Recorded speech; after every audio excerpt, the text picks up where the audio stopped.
before we were rudely interrupted by me needing to take my child to the ER. So let's see. All right, with the carnage dying down, our heroes now scramble to find each other, locate their evidence of Vincent Villon's murder, and get out before the Watch got wise to yet another of their bloody affairs. Before they could reunite, however, Fetch and Valerius were accosted by a beggar struggling with the curse of lycanthropy and his companion who had fallen entirely to the beast's embrace. Overcome with fear, Valerius locked himself away in the abandoned storeroom, leaving Fetch to face the beasts alone. After the beggar had fired off a pistol shot, the whole building was now on high alert. Leaving their investigation aside, Honesty and Touchstone raced to see what was the matter. Touchstone's casting of a moonbeam spell turned the tide and revealed a disturbing truth. The victims of the curse were still within their monstrous forms, completely aware of their actions, but unable to resist the urge to maim, kill, and devour. The man who was this werewolf begged for death as he burned in Saloon's light. I wish that Fetch obliged. With the threat eliminated for now, and everyone certain that Fetch was not infected, they turned their attention to the host of murder victims stashed in an old abandoned room. The corpses varied in age and sex and were preserved in a fragrant resin. Most disturbingly, however, their organs had been removed, as had their teeth, eyelids, and lips. A larger specimen, a man, appeared to have had all of his body fat removed. And that's as far as we got before I had to leave. So we were picking up immediately in the aftermath of that. So what would you guys like to do now? He had all his body fat removed. That's weird.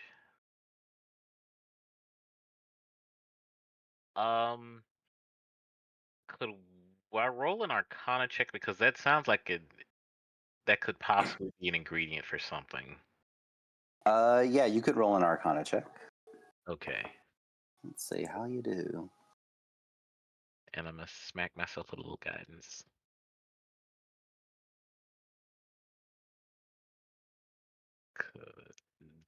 Well, oh, that's a guidance roll. Oh, shit. Everybody reset roll 20. Yeah, oh, apparently. man. You have not the faintest idea. That is... Alright. You have the sneaking suspicion. I'm looking at Zach's Rick James gif. You have the sneaking suspicion that some kind of necromancy is involved because that usually involves the desecration of a corpse like this. But you have no idea what the possible usage for these body parts could be. Okay.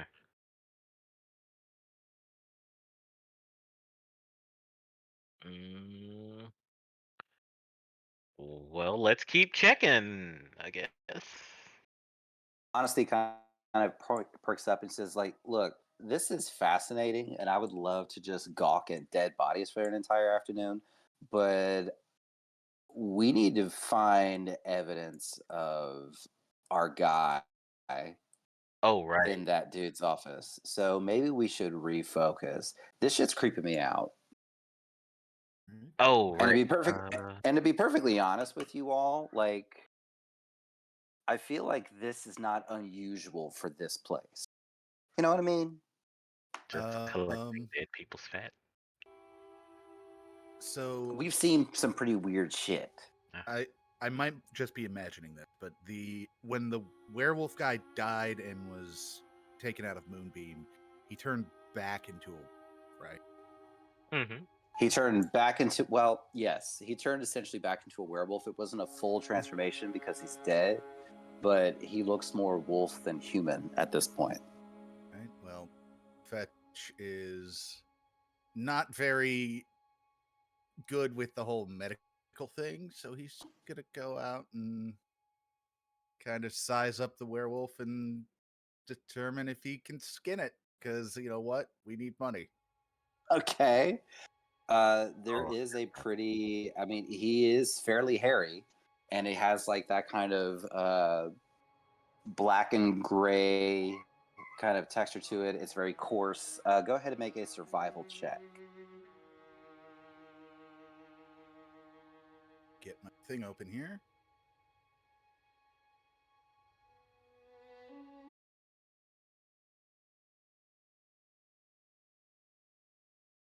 We made some friends who wanted to kill us, and we should run the curse. Val kind of turns the corner and sees the body. He's like, all right. So, whenever you come around the corner, like 3 bodies just laying on the floor, still smoldering from being blasted with radiant energy. Oh, don't mind the guy kind of in a puddle. Oh, Yeah, Stu, don't worry about that. okay. All right. It kind of makes me worry about it more. Before she walks in, when she kind of holds the door open for you, and she says, "Trust me, it's much worse inside." And she kind of motions for you to come on in. And whenever you walk in, you just see absolute carnage. There's no blood anywhere because all the damage that was done was radiant damage. So, but you just smell That this. one guy, I like made him split with flame cones. Yeah, okay, so never mind. There is a heavy smell of blood and gore and shit in the air from the guy who was literally split open, and it's mixed with this kind of weird smell of burned hair and meat. Reminds me of that. Roger, what? Oh, when I was growing up. Oh. I see.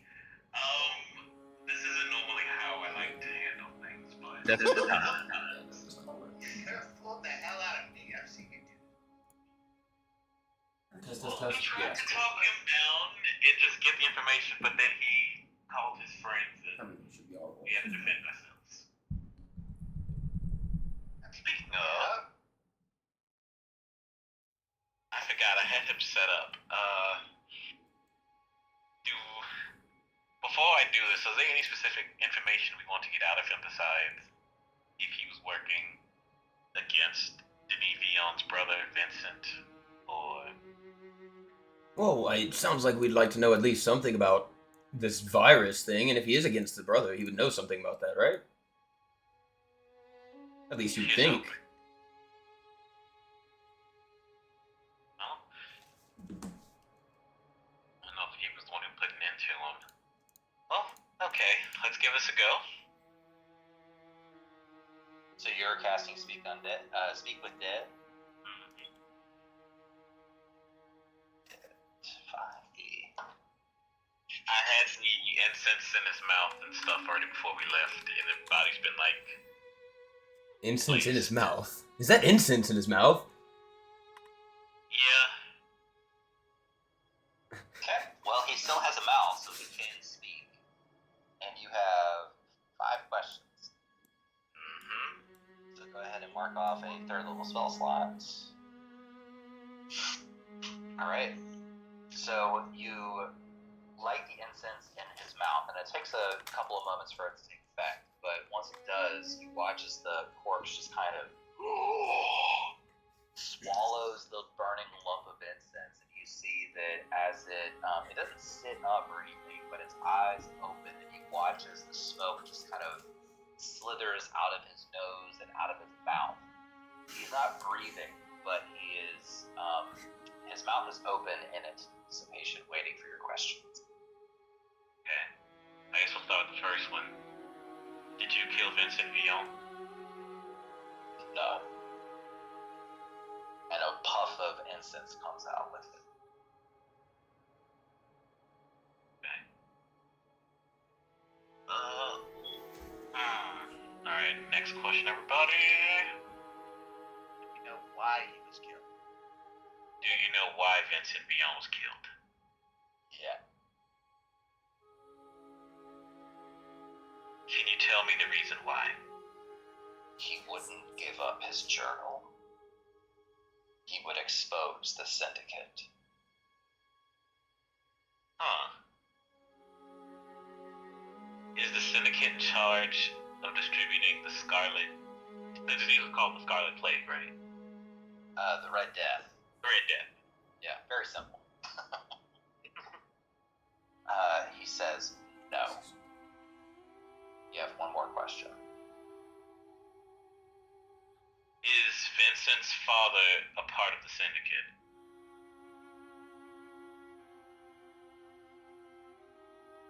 No. But you said no. It says, answers are usually brief, cryptic, or repetitive, and the corpse is under no compulsion to offer a truthful answer if you are hostile to it, or is recognizing you as an enemy. No, I just didn't catch that last bit you said before you. Oh, yes, I said no. Okay. Well, all right. No, we need to find his journal. The pages were pulled off of Corin's body. But anyway, the door up there, somebody. Yeah. Can we just open it? Nope, it is locked. Honestly, can you try the key? Sure. And she kind of comes up, twirling it around her finger. Oops, whoa. Whoa, she just got so wide. Okay. And then she explodes. Okay. So she takes the key and then she places it in the lock and she turns it. And she kind of walks in and she looks around. She says, guys, I think we found our murder dungeon. Oh. Murder dungeon. Walk in. So you see what Kind of looks like a combination torture chamber and study and chemistry lab. What in the world? I'm gonna look over, check the desk for notes. Hold on one second. Someone just knocked on my bedroom window outside, and I'm very curious to know who that is. Oh, it's my son. He's just being silly. He went outside, just being silly. He scared the crap out of me. Okay, resume. Okay. Yeah, Yeah, but question. but these notes are on the desk here. Okay, so looking over it, you see that there are the books that are surrounding it on the periphery are different kinds of texts. There are religious texts. There is a text on, it's a recipe book. There's also the two blue books that are on the same side are books about ciphers and cryptography. And whenever you see the book that is in the very center, it's very clear that this is a book that is encoded somehow. Whenever you look at it, you can see words that don't really have a meaning in the context that they're used, like rabbit, sunshine, popsicle, or something, that are just all together in a random order. It's also very clear that that book is a facsimile because it is fresh ink. It's bound without really a cover. It's just paper bound, which is something that you often see with a facsimile. And you do see that there are notes that are partially translated in this little brown book right here. Okay. And those appear to reference various instances of the victims of the Red Death being examined or investigated otherwise. Alrighty, I'm just gonna take all of these and put them in my bag. We can review them later. Okay.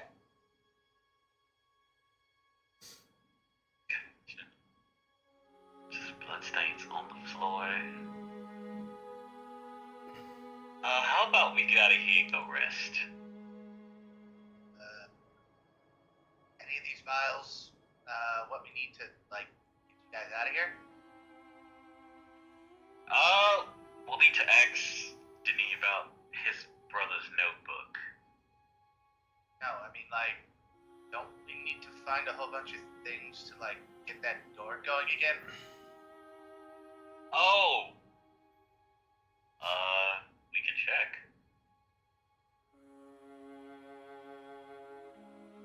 Could we check? Val, you want to check? You're a resident alchemist. Hold on. I'm losing my connection to Roll20. Okay. And it's coming back. Okay. So yeah, you guys could absolutely check. Touchstone, I'm going off of memory. I don't know if you've moved your token from the last time I saw it. It's currently booting up. Okay, I'm back. My little camera. Okay. The chest that you're currently standing in front of, it has these two little red bottles that are on the top. And looking over them, you think it's blood at first, but whenever you examine the label, it's red dye. Oh. Okay. And if you open up the crate that they're underneath, it's just dozens and dozens of these bottles of red dye. Why they need? I want to take one. I don't, because that's gonna be. I hope they aren't doing what I think they're doing. So I'm gonna just take some. This crate's full of red dye. If anybody wants to take any. I mean, do we have any purpose for dyes? I mean, I guess it couldn't hurt, right? Especially if we. Yeah, I why have not? a feeling this red death might not be as red as Oh, advertised. that's actually a very good point. Yes, we should probably take one of these to. At least to investigate further. See if it has any connection to this. Yeah, that's what I'm thinking.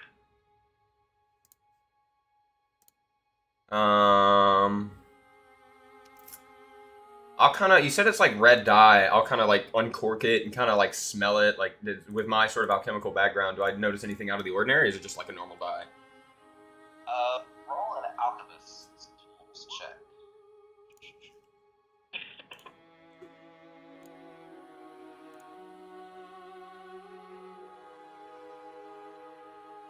I believe it is.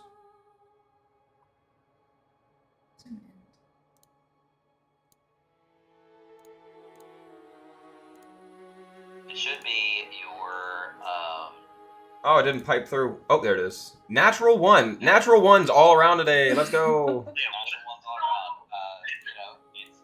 It smells like dye.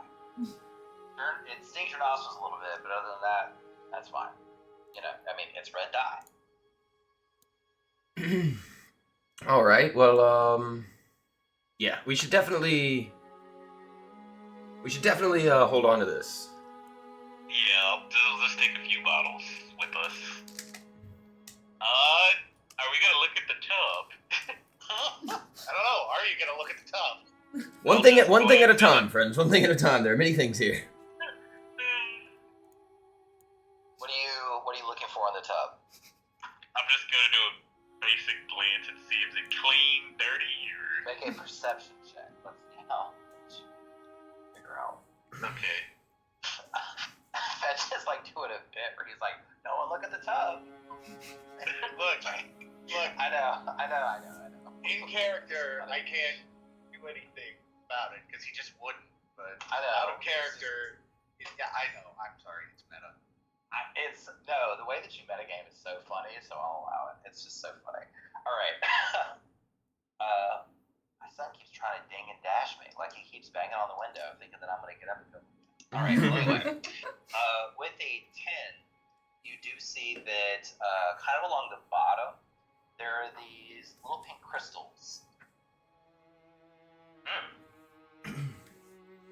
I'm gonna pick one up. Okay. Sorry, I'm getting tired of it. Oh my god. Hold on. I've got to scream at my children. Javier, stop it. Okay.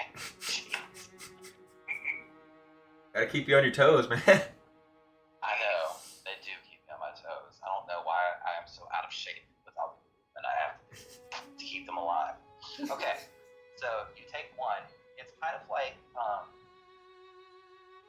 and with the 10, you kind of pick it up and you look at it in your hand. The light is a little dim in here, so you kind of go over to the lamp and you look at it, and it looks like rock salt. Like, in the bodies.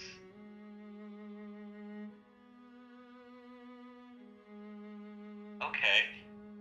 Is there like a ring or a film around like the outside, like maybe the walls of the thing that would like imply that some of this dye has been in there? Oh yeah, like the sides of it have like that kind of the salt has dyed with like a pink residue. Hold on 1 second. Okay.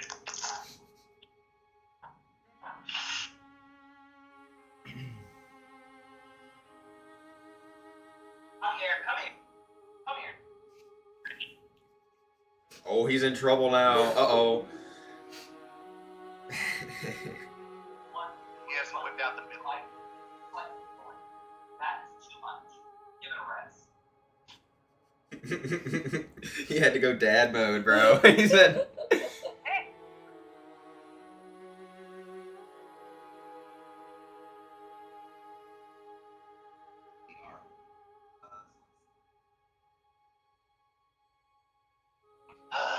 Okay, sorry. Okay. Being mean dad is not fun. Okay, what was your question? Oh, sorry. Did you have something? My question was just about the sort of film around the tub, because that sort of gives me a bit of an idea. How many bottles of this dye did we find? Oh, there are gallons and gallons of it. Oh shit. Okay. Well then I'm just gonna uncork one of these and pour a little bit into like the rock salt like mixture at the bottom and see if it has like any sort of effect or anything, or if it just sort of pools. It just kind of pools and diffuses throughout the salt. Eventually, it doesn't soak into it at first, but it does discolor the salt almost instantly. I'm going to dip my finger in and see if anything happens. You dip your finger into the red dye. You have a globule of dye on your finger. Whenever you wipe it off, your fingertip is now a deep crimson red. I'll wiggle it at the group. Does this look familiar? We haven't seen anybody with the Red Death yet, right? No, not yet. Oh, we never went to investigate. You've only heard a description, which is desiccated and red to the bone. Okay, well, keep that finger covered, Val, just in case. Sure. He's got lycanthropy and the Red Death. Great. What's the worst that could happen? It's fine. So I'm assuming the red puddle, that's on Val's finger, does it like resemble a puddle right here, or does that look like actual blood? You would know blood well enough that you would be able to tell the difference. The red dye is remarkably similar to blood in consistency and color. This looks like it's been dried for a couple of days, so it's more like a deep brown smudge on the floor than a bright red kind of thing. So yeah.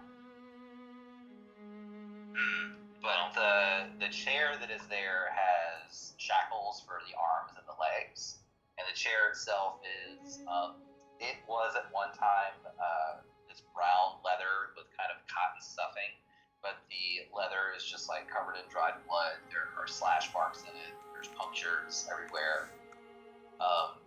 Whoever was in this chair did not have a good time. Yes. Oh, we gotta do it. I'm gonna check the bucket. The bucket is it's mostly dried blood, and it's still damp. It looks like it was held. At one time, it held water because it has like dirty rags in it, but it was being used to maybe like clean the blood off the victim or the torture implements. Not entirely sure.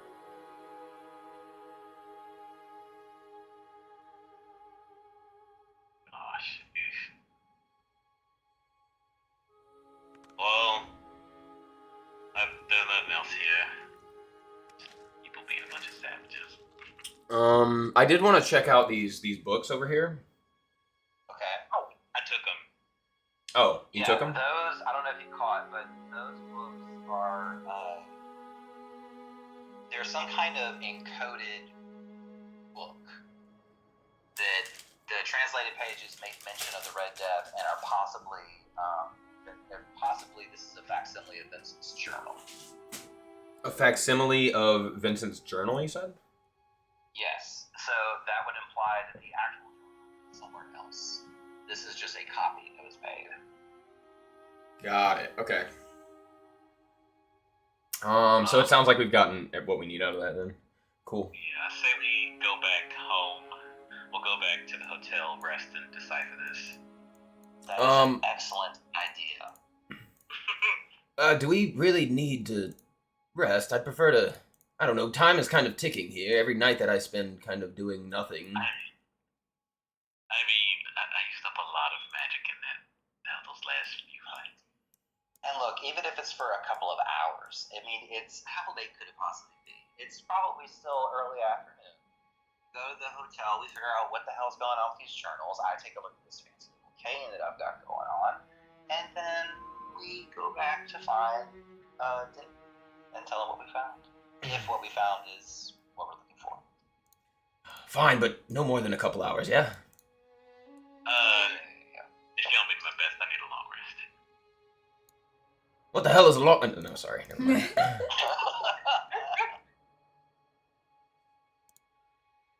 Well, how long, what time is it? How long would 8 hours be? Will you be able to get out of here before nighttime and go investigate Denise' body? Vincent, but, well, remember the body got cremated. Oh, shit. Wait. Oh, yeah, it did, didn't it? Okay. Okay. Well, we do need to ask him about his brother's journal. He may have kept it, or knows where it is. Yes, we need to maybe find his house.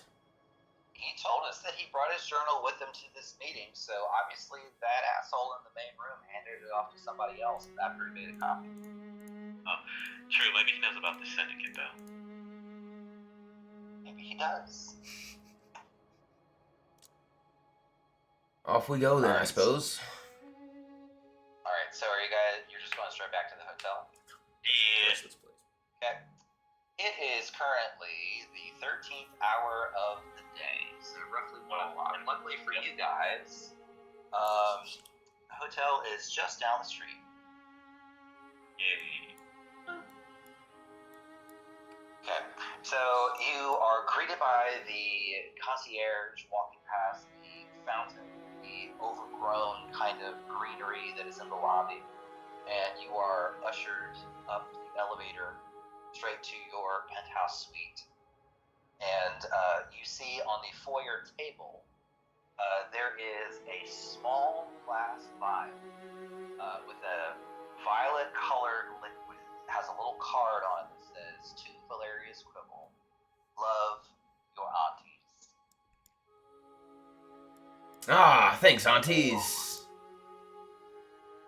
And I will pocket that and wait until it's needed. Honesty is going to go off into her little nook, her little corner, and she's going to take out Corin's little cane, and she's going to spend some time with it, in addition to taking a short rest so that she gets her spell slots back and everything else back. Let me go ahead and roll her dice before I forget. Plus her character sheet. We're going to go ahead and start a short rest, technically. Okay. So if you guys want to take that, you can. Yeah. I'll take a little short one. I will hand off the journal and the other books to Val if he wants to start transcribing. I guess. Does anyone have a quill? The hand of one. I will get to work, then transcribing as much of this journal as I can. Okay. It is encoded with a cipher. So you're going to need... Oh, Jesus. Hold on. I'm going to have to roll like 500,000 hit dice to get her back up. Of freaking course. Okay. If I would have just rolled that, then she would have been back with full health. What am I? Let's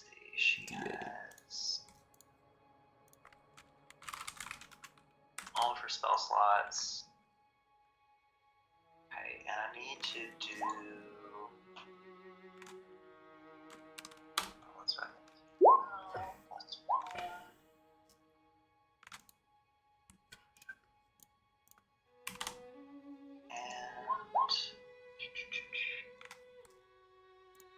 Attribute options.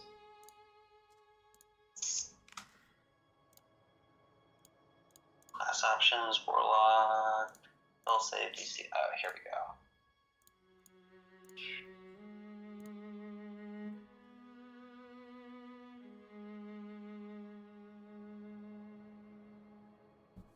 Okay. So she takes Corin's cane, and as she sits down with it for a little bit, you see that it begins to change and shift in her hand. And you can kind of watch this as she's going through this process.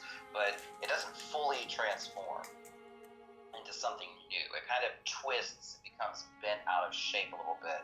It still has this strange kind of spider motif to it, but the shape is beginning to change from a silvery color to a more bronze gold color. And it kind of is almost bent, it almost twists itself around to form like a kind of knot. She's like, hey, this is pretty cool. But she essentially got a Rod of the Pack Keeper from Corin, and I was going to wait for it to do the full transformation whenever she got back because I didn't want to spoil that for her, but she knows what it is. So she's only going to be rocking the +1 bonus until she gets here. Okay. And she's good to go. Where is...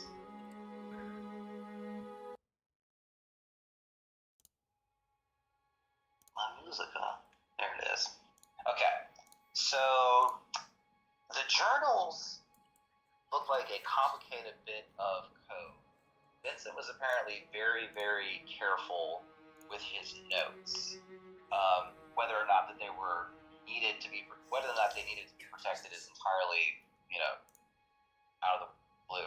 So the first couple of things that, the only pages that Louis has managed to translate so far are really the early entries into, their basic notes on the various cases of the Red Death that they were able to observe and kind of look at in a charnel house before they got chased out. And then there's a very abrupt wall. There are 3 kind of marked sections of the journal. There are 3 pages, 3 or so sections of the journal that are left. Those need to be translated with a skill challenge or an intelligence check. Does anyone here happen to have the linguist feat? Nada. Okay. So whoever is going to decipher this, I need to get some intelligence checks. I need to get 3 successes before 3 failures. Okay. I'll attempt it. I'm gonna have to slap myself with guidance. Well, actually, what are our intelligence scores? Because mine is 11. Mine's Show us a 0. Yeah. 13. Okay. Could be worse. I honestly kind of pipes in. Hers is 15, so she's like, I might be able to do this, Val, if you want to help me. Oh, okay. Well, Happily. I'll accept it. Go for it. Be the moon maiden dance with you on this, and hit her with guidance too. Okay. All right. So let's go ahead and do this. Intelligence. 16. Okay. She kind of furrows her brow a little bit. I'm like, this is difficult stuff. And then with so she is able to succeed on that first check. So as she's kind of sitting there and she's kind of transcribing with, a pencil and a piece of paper that she has, she's kind of writing down and she's moving things over. She says, it looks like he used a different cipher for this part of the journal. Clever little boy. It says here that he actually saw the Res Death kill somebody.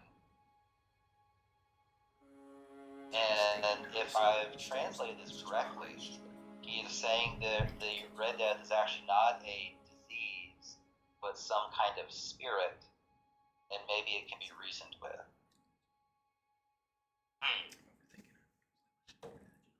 Well, that's fucking scary. Let me see if I can figure out anything about who killed him. And she continues to read on. Okay. Oh, I forgot to roll an advantage. Val, are you still helping? Yes, I am. Yes. Okay. Val, you speak Thieves' Cant, but, this isn't that, but maybe you can just, help me do this quickly. Sure. Yeah. It looks like I don't know. A rabbit cipher. I don't know. I can't think of anything way off the top of my head. Okay, so another hour goes by, and she still doesn't quite have it, even with that guidance. It's not gonna push her to where she needs to be. So let's see. We're 2 hours in. So we are trying to keep track of the clock as well. Normally, I would not be doing 5 things at once, but that's what happens when you're down a player.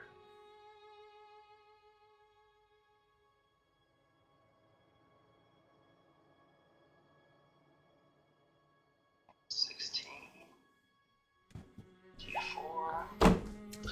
She says, about 2 hours later, she's like, okay, I think I finally figured it out. Vincent apparently met with his father the day before he met with Louis. Dude's name is Francois. Let me see if I can find anything more. There's a couple paragraphs. Okay. And she continues to read.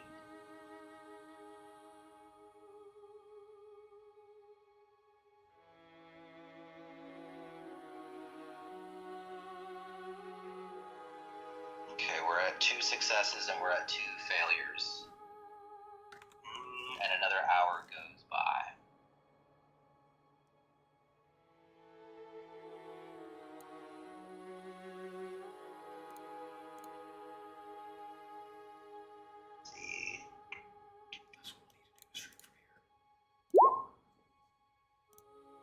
And finally, she, another hour later, and it is currently the 17th hour of the day.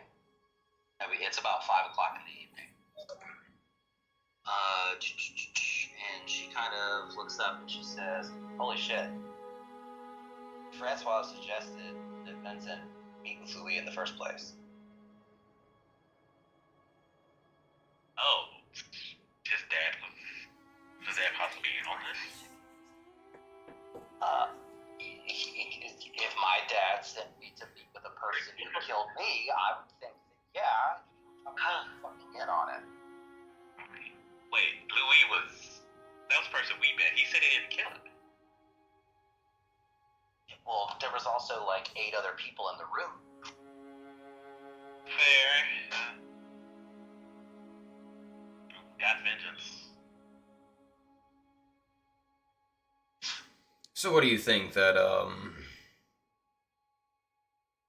Vincent's God, maybe onto his father? His father's maybe behind some of this stuff. Maybe his father is involved with the syndicate. It seems like because he had the body cremated, but we need to meet with Denis. May be able to fill in some parts of this. Yes, I agree.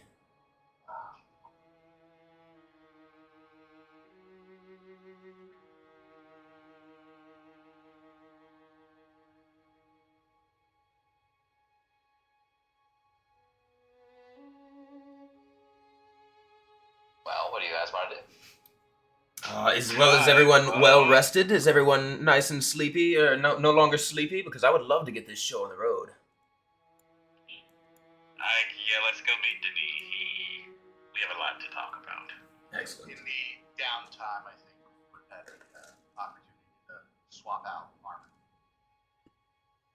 Yes, so let's see. You guys had a total of 4 hours. Yeah, 1, 2, 3, 4. Yeah, you started at 1, so 1, 2, 3. You had 4 hours of honesty and Val kind of just, going at it with this cipher project.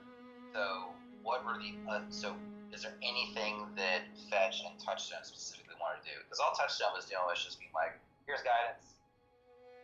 Yeah, other than that, because I was just mostly focused on resting. So, I mean, if it was the middle of the day,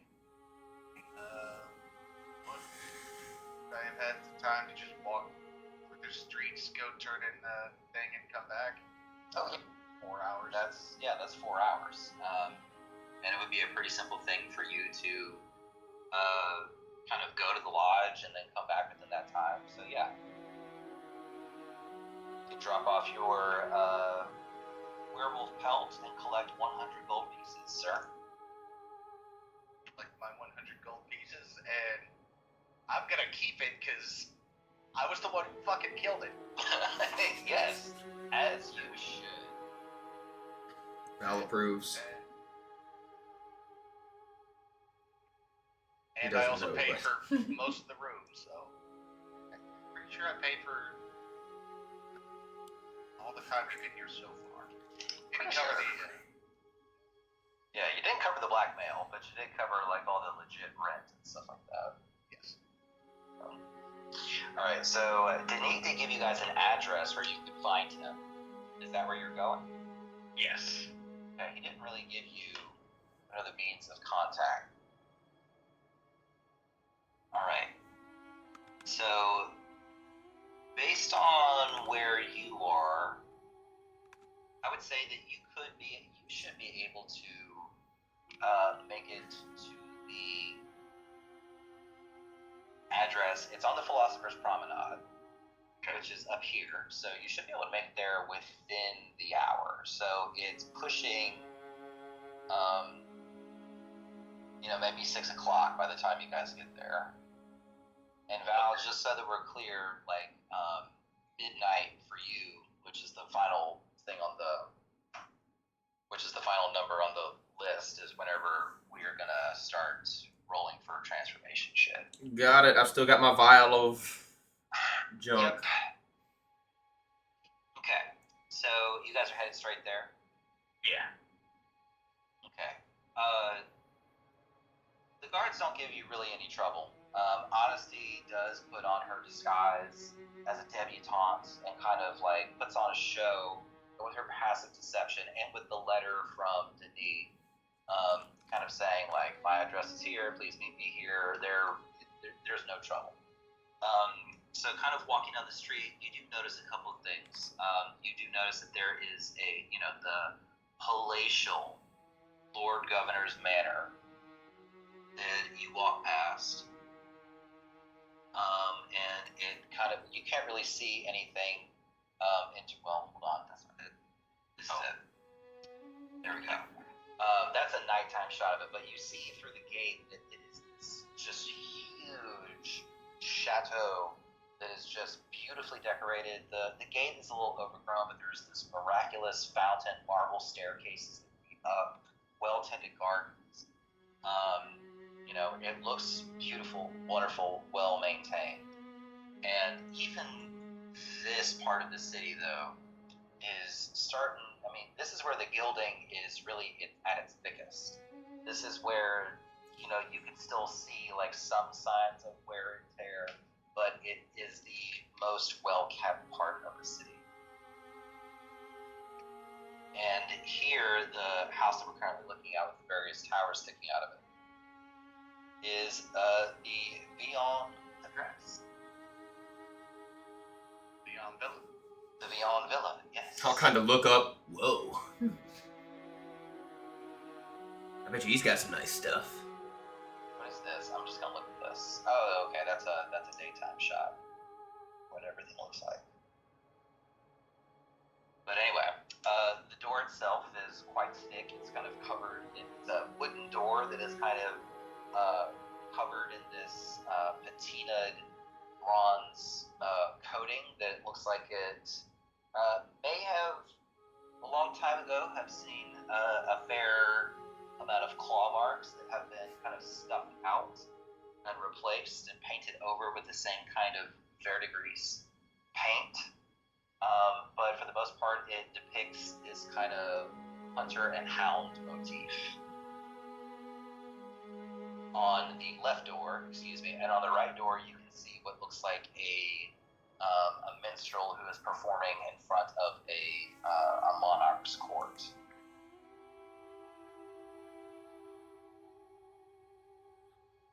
Okay.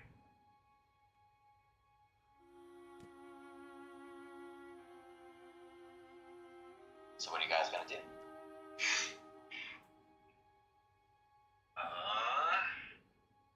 Let's try and find Denise. Fetch kind of is observing the hunter and hound stuff. Oh, yeah, what do you- Side eye. Just a Yeah. little bit of a side eye. Not really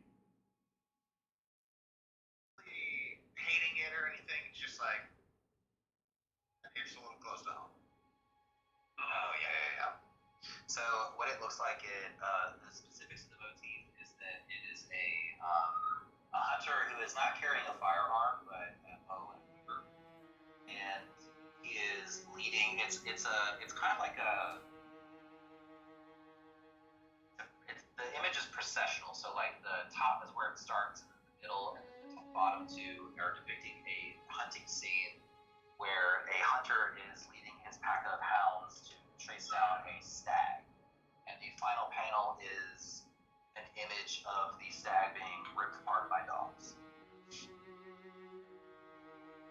Not quite what Fetch did, but That seems a little wasteful. still has a little bit of a it's home. Yeah, it's kind of close to home. So you kind of get the sense that this is not just a house that you can walk into. This is something that you have to bang on the door for and be let in by a servant or a butler of some kind. I don't think banging on the door. They probably have something resembling a bell, right? Yeah, kind of looking around, you see there is like a little cord, well not a cord, but like a chain with a wooden handle.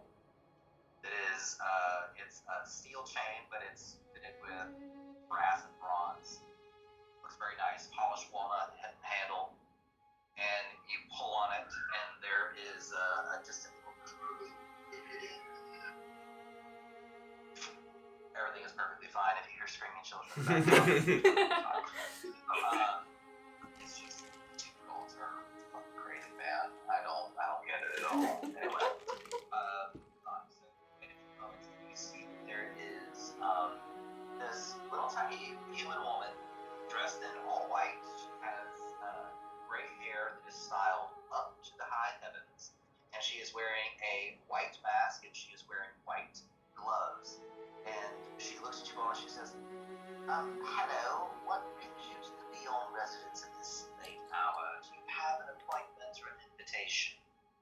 Yes, we had an invitation from Denis. He told us to come and meet with him. Oh, well, Master Denis is here. He's with his father in his study. I'll bring you right in. And she looks at the letter. She holds out her hand for the invitation. I'm assuming that you give it to her. Yeah. And she looks at it, and she inspects it, and she nods her head, and she says, yes, right, follow me, please. Okay. Follows along. So, whenever you come in here, it is a little bit more rickety on the inside than it is on the outside. The inside is entirely wood, and the wood itself is very creaky. And eventually you were led up the staircase that is kind of in the middle of the foyer area, or like at the end of the foyer area, and it leads you up to the second floor, which is a study.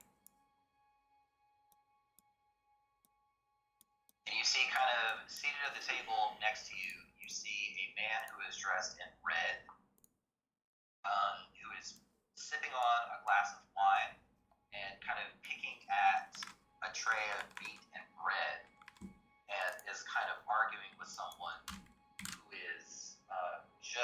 of view.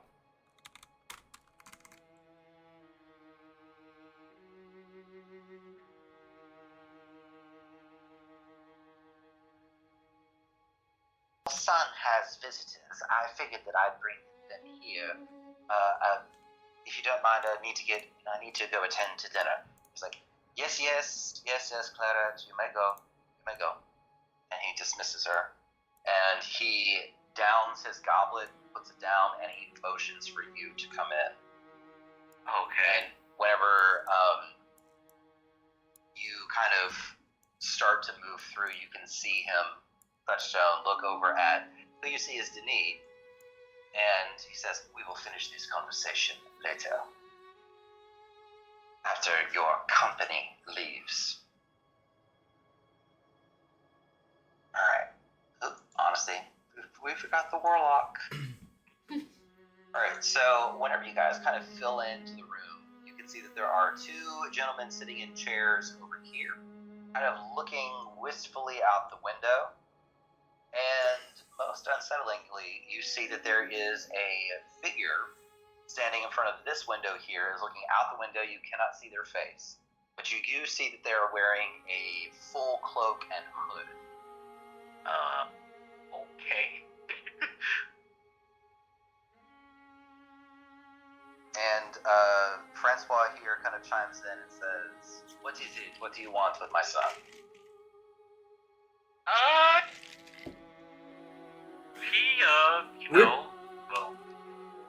We're discussing a bit of a business Yeah. proposition. Yes. Father, these are the adventurers that I hired to look into Vincent's disappearance. I wish you would deserve that. Francois kind of stands up and he says very forcefully, I told you that matter was settled. We don't need these layabouts poking into our family business. It's been painful enough already. I told you to leave the matter be. I don't understand why you or Vincent could never or just do as you're told. But anyway, go on ahead. Tell my son your lack of information so that he can put all of this ridiculousness to bed and so that he can allow his brother to rest in peace. Maybe we should talk in private so we don't disturb you and your other guest. They're not guests, they are employees. Whatever you, and they stay where they sit.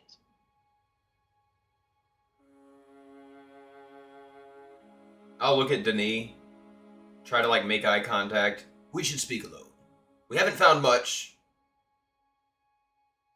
but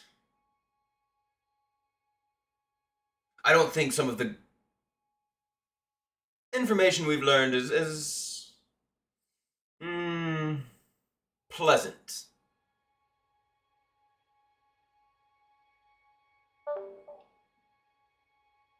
Francois kind of perks up at the sound of that. He says, if you mean to say that you have discovered something that is damaging to my late son's reputation, I would hear it. No, it's just, Well, not his reputation. Then whose? If we're being honest, they're yours.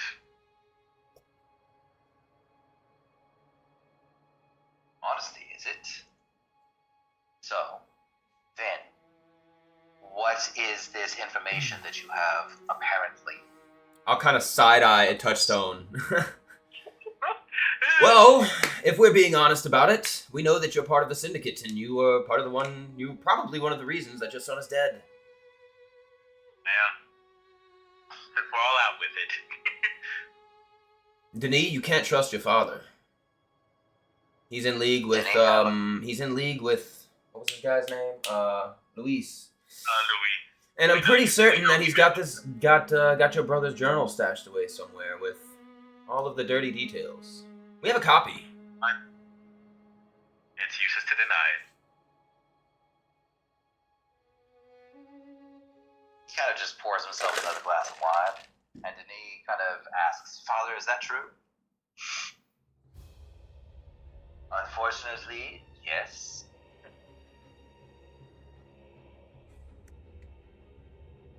He refused to give up the journal. He refused to help the syndicate. He refused to help rid this city of a dangerous menace because he put his curiosity before his people. We did what was necessary, and your friends have laid that bare clearly enough. They are crude things, but effective, it would seem. Louis had almost a dozen trained men at his back, and yet here they are, with all of his documents, I am assuming. They know the truth well enough. Unfortunately, they know far too much, and there is far too much at stake for us to simply let this slide. Gentlemen, Valentine, please see to our guests. Do we really have to do this, sir? If we took care of him and his guards, what do you think? What trouble you three are going to be for us? So Just you come see along. that. So you see that the two thugs here kind of stand up and they take blunderbusses out from kind of like where their feet were resting in front of the chairs. And you see that this figure here drops his cloak, and you see that the first thing that you notice is that it's a male figure, very muscular. But you see that all down, like, where the neck meets the skull, you see that he is completely hairless, and he has this big, thick head of curly hair that kind of continues fairly high up on his head. But you see that there is this very old, very ugly surgical scar that runs all the way down from the base of his skull and assumingly all the way down his spinal cord, from what you can see. But he is wearing this kind of sleeveless breastplate, and you watch as he draws a sword that looks like a kind of like a messer sword, and it begins to glow with a ghostly flame, and his eyes are glowing with the same sort of flame. Oops. And hold on, I still don't know how layers work. This touchstone is why we lie. And Well, he Francois didn't kind give of us a chance. He would have if you'd let me talk. Francois kind of pipes up and says, "I think you will find that these men are slightly more effective than your run-of-the-mill thugs." I want you to remember that after we finish here. You guys literally told him everything. You didn't even try to convince him to let Denis talk to you guys and private. Like, you just went from, you took no for an answer. It's like playing Baldur's Gate. Yeah, you didn't push. You just was like, oh, well, he's not going to let us do it. We're not going to try to persuade him or do anything else. We're just going to be like, hey, this is everything we know. Well, Right. it was either honesty or lies. We decided with honesty, so let's lean into it. Yeah, alright. Honest to a fault. Okay, so let's go ahead and let's roll some initiative, guys. Denis, you should hide. Yeah, go hide. Your father has no qualms with killing family. What is with the ones today? Oh my god, another one. Yeah. Hey, there's the other end of the spectrum. Okay. Well, that's probably best I go last. One of the I'm a healer, so yeah.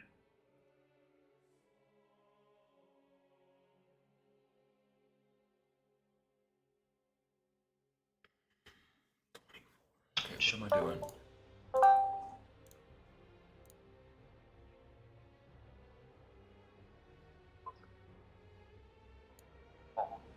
Hey, pretty temporary hit points back. Wait, what did you just say?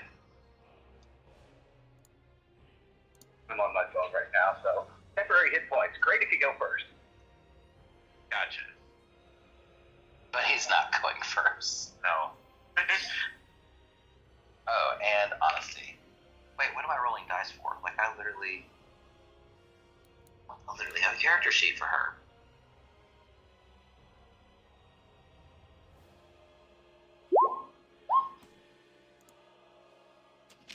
Okay.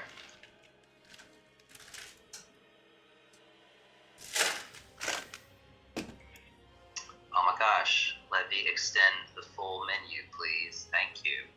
All right. Val, it looks like you were going first. What would you like to do? Is Denis on the turn order? Denis is not. I can add him, but I was going to say that he was going to act immediately after yours, and he is going to follow your instructions. Got it. Okay, perfect then. In that case, I won't waste a smoke bomb. Cool. Because, yeah, it doesn't look like he's not close enough to get any opportunity attacks or anything, so he should be fine if he runs. In that case, I will... Oh, not that. Won't click that. I guess I will... Can I... do... Can I attempt to... No, it's that's cheesy. I'm not gonna even try. I'm gonna just whip out the crossbow for now and put a bolt into one of these blunderbuss fellows. I think we'll start off simple. Okay. Go ahead and take. I think the only one that you could possibly attempt to shoot is this guy without going through fetch and touchstone. The thing is that this table is here and you are small. Got it. So it's gonna bump their AC a little bit. You can just barely see it, but you think you might be able to arc it to the point where it hits them. Well, I have a bit of movement, so I can 10, 15, 20, 25? Sure. I hate to be that high. 20, 25. There we go. Okay. That kind of puts me in a nice, fairly safe spot, while I should have a clear line of sight to... Oh my god, I can't figure out this is a new layout. Line. Not just make a line. There we go. Yeah, so... Yeah, so I should have a fairly straight shot at this guy now. And just double checking, like I say, I know you can sometimes do this in games, but you know, I can't like hide in plain sight, right? I can't bonus action hide. Probably not, right? You would need something to hide behind. Okay, got it. So in that case, yeah, just a straight attack, no sneak attack. I'll wait for somebody to get in their faces before I do anything fancy. So we are going to go with a hand crossbow shot to the face. Okie doke. 10 to hit. 10 does not hit.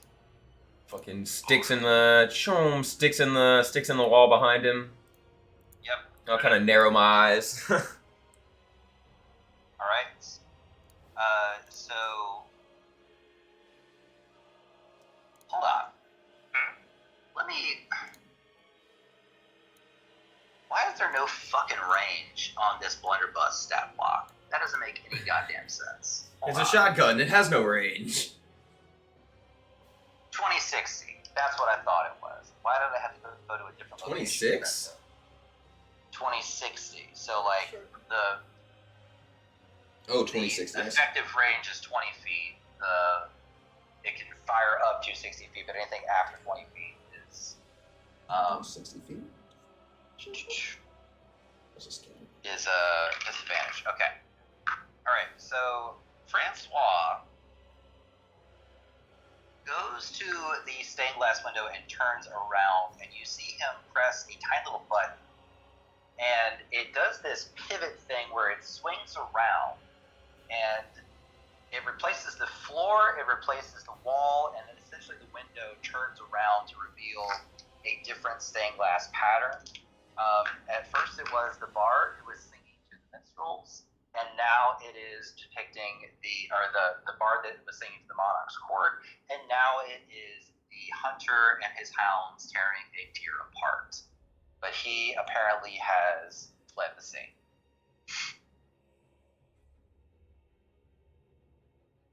And at that same time, Denis is going to disappear into this room. And I'm going to add him to the initiative check.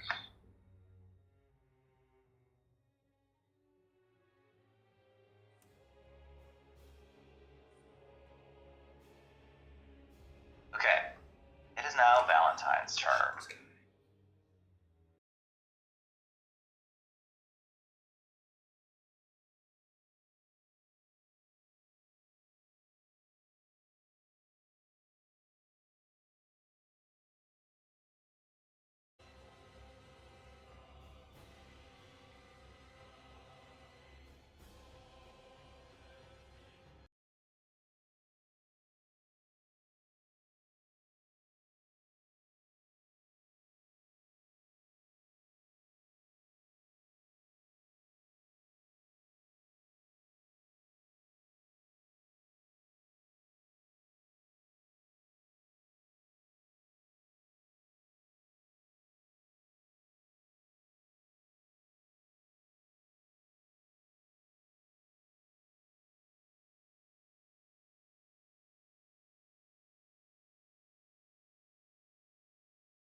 Hey. Thanks for bearing with us, folks. It's going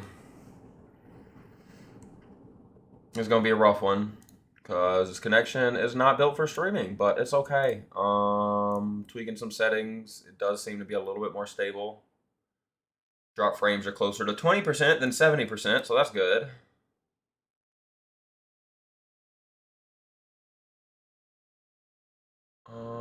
But expect bullshit. I'm sorry. My bad.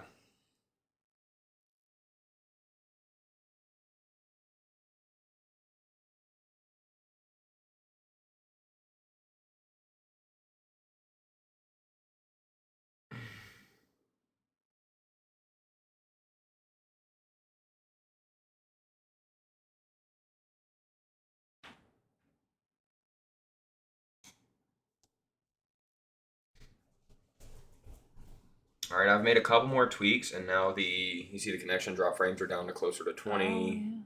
The actual stream sitting at green, right? The actual upload. I had to fuck with the bitrate and a few things, but it might be better now. It'll still drop occasionally though. My phone's up by 1% now, so you sure. Hey, there you go. Welcome back, Nick. Back, guys. I'm sorry. My 2-year-old fell off the swing set, but he is fine. Oh, just a scraped knee, nothing too crazy. I know, he only fell like 4 feet. Kids are resilient, bro. I was falling off of roofs at that age, and fucking springy ass bones were keeping me just fine. Oh, we would jump off the roof. Yep, same, dude. We had a buddy of mine whose house we would go to, and we would bring a little razor scooter on his roof and fucking ride it off the side. Well, okay, I didn't do anything like that. I don't know how you made it. Okay, are we all here? That big. Okay, Zach, are you here? Okay, so Zach, I was distracted, so I'm gonna have you re-narrate so that I can envision how you killed this guy. So after just charging past the little minion there, just completely ignoring him, just going to use one hand and that massive strength granted by the iron belt, just shove his sword down like to the ground, and then on the way back, just go right through the center of his neckline with the decapitating slash, because apparently that's just the way that. It's your MO at this point. Yeah. Had a lot of practice with beheading. All right.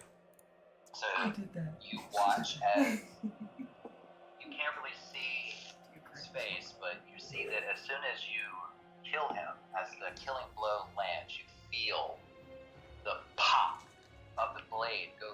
vertebra and nerve and spinal cord. The ghostly white flame that was radiating all along the length of his blade just flickers out. It's gone. And he drops to the ground with a death grip on the sword. And that, so ends your turn. We still have one more individual who is going to reload his blunderbuss. And that is all he can do. He does not know what has just transpired in the hallway, but he is currently reloading his blunderbuss.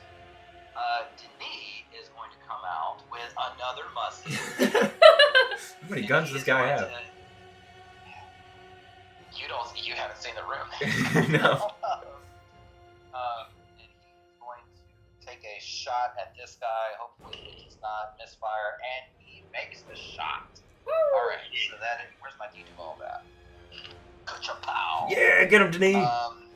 He does 4 points of piercing damage because it was a shit roll. He just kind of like, shit, little bastard, and it doesn't really do a lot of damage, but it hurt. And now he's like, oh shit, I'm gonna go get another one. Yep. Wait. Val kind of like cocks an eyebrow, like another one. Okay. Touchstone, it is your turn. Go ahead and make your first death save. Okay. Where's my D20?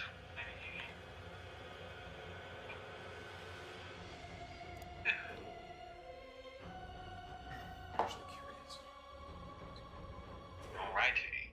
Alright, Val, it is your turn. What would you like to do? I will. Okay, so I'm going to utilize my environment. You did say that this table was like high enough that I couldn't shoot over it without issue, right? Wait, say that again. I didn't.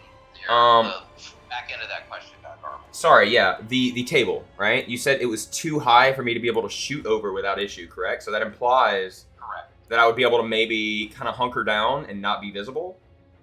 Yeah, you can like poke around the corner and shoot. You can Mass Effect 2 this shit. Yeah, so I'm gonna bonus action hide behind the table, and then I'm going to peek my tiny little head out, and I'm gonna go for a sneak attack on this guy.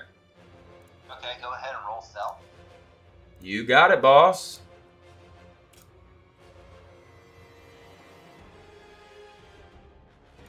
My rolls take a minute to pipe through with this connection. Sorry, it's coming. It's processing. The DC is 10. He's a thug. I have a plus 10, so as long as I don't roll in that one. Oh my god! Oh my fucking god, dude. Of course. Of course, I had to fucking say something, bro. Hold on. Technically, you got an 11. DC was 10. I thought a crit fail was like always. No, so like a crit fail is only for attacks. It's not for skill checks. Oh shit. Okay, well then, fucking hell yeah, dude. Cheesy little halfling. Let's go. Alright. Okay, so I'm hiding. So, What are the fucking odds, dude? How many? That's 4 nat ones today. I know.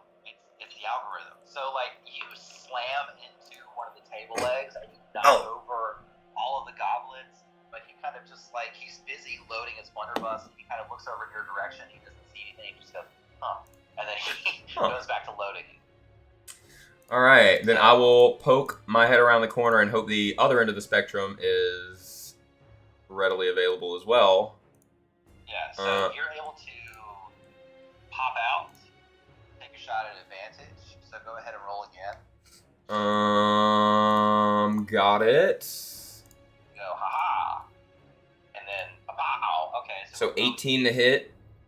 That is 25 points of damage.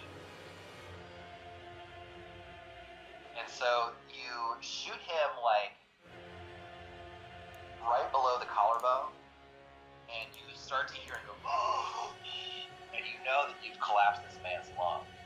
But he is going to die. If he does not get medical attention immediately, he is going to be dead by morning.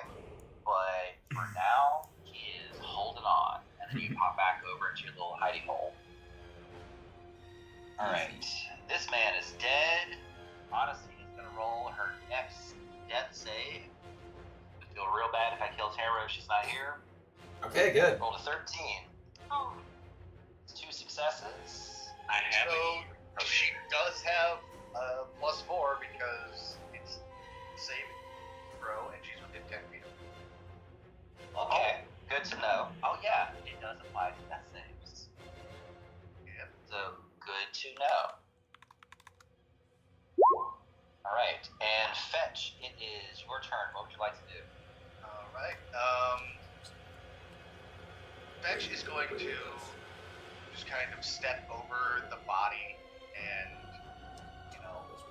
very purposefully, just shove the head that he just cut off out into the open while shouting, "Better give up or you're gonna end up like him," while throwing 5 points of lay on hands to Okay.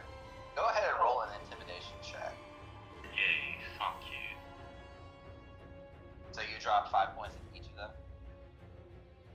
well, I can only do one person at a time. So it's 5 So points touched. 5 points to touchstone because he's the one who can also. Okay. Well, honestly, you can heal too. She just hasn't been doing it, yeah. So it really doesn't matter. It's more of operations stuff. Okay, so touchstone, you have 5 hit points. Okay. And it's fairly effective. You know, if you want to convince someone to stop fighting, throwing the severed head of the guy who can literally teleport and light his sword on fire is a pretty good way to do it. So I would say that this guy is frightened. Is there a frightened thing? I think so. There's like a little ghost face you can put on somebody. Yeah, I'll just do like the little ghost face. Alright.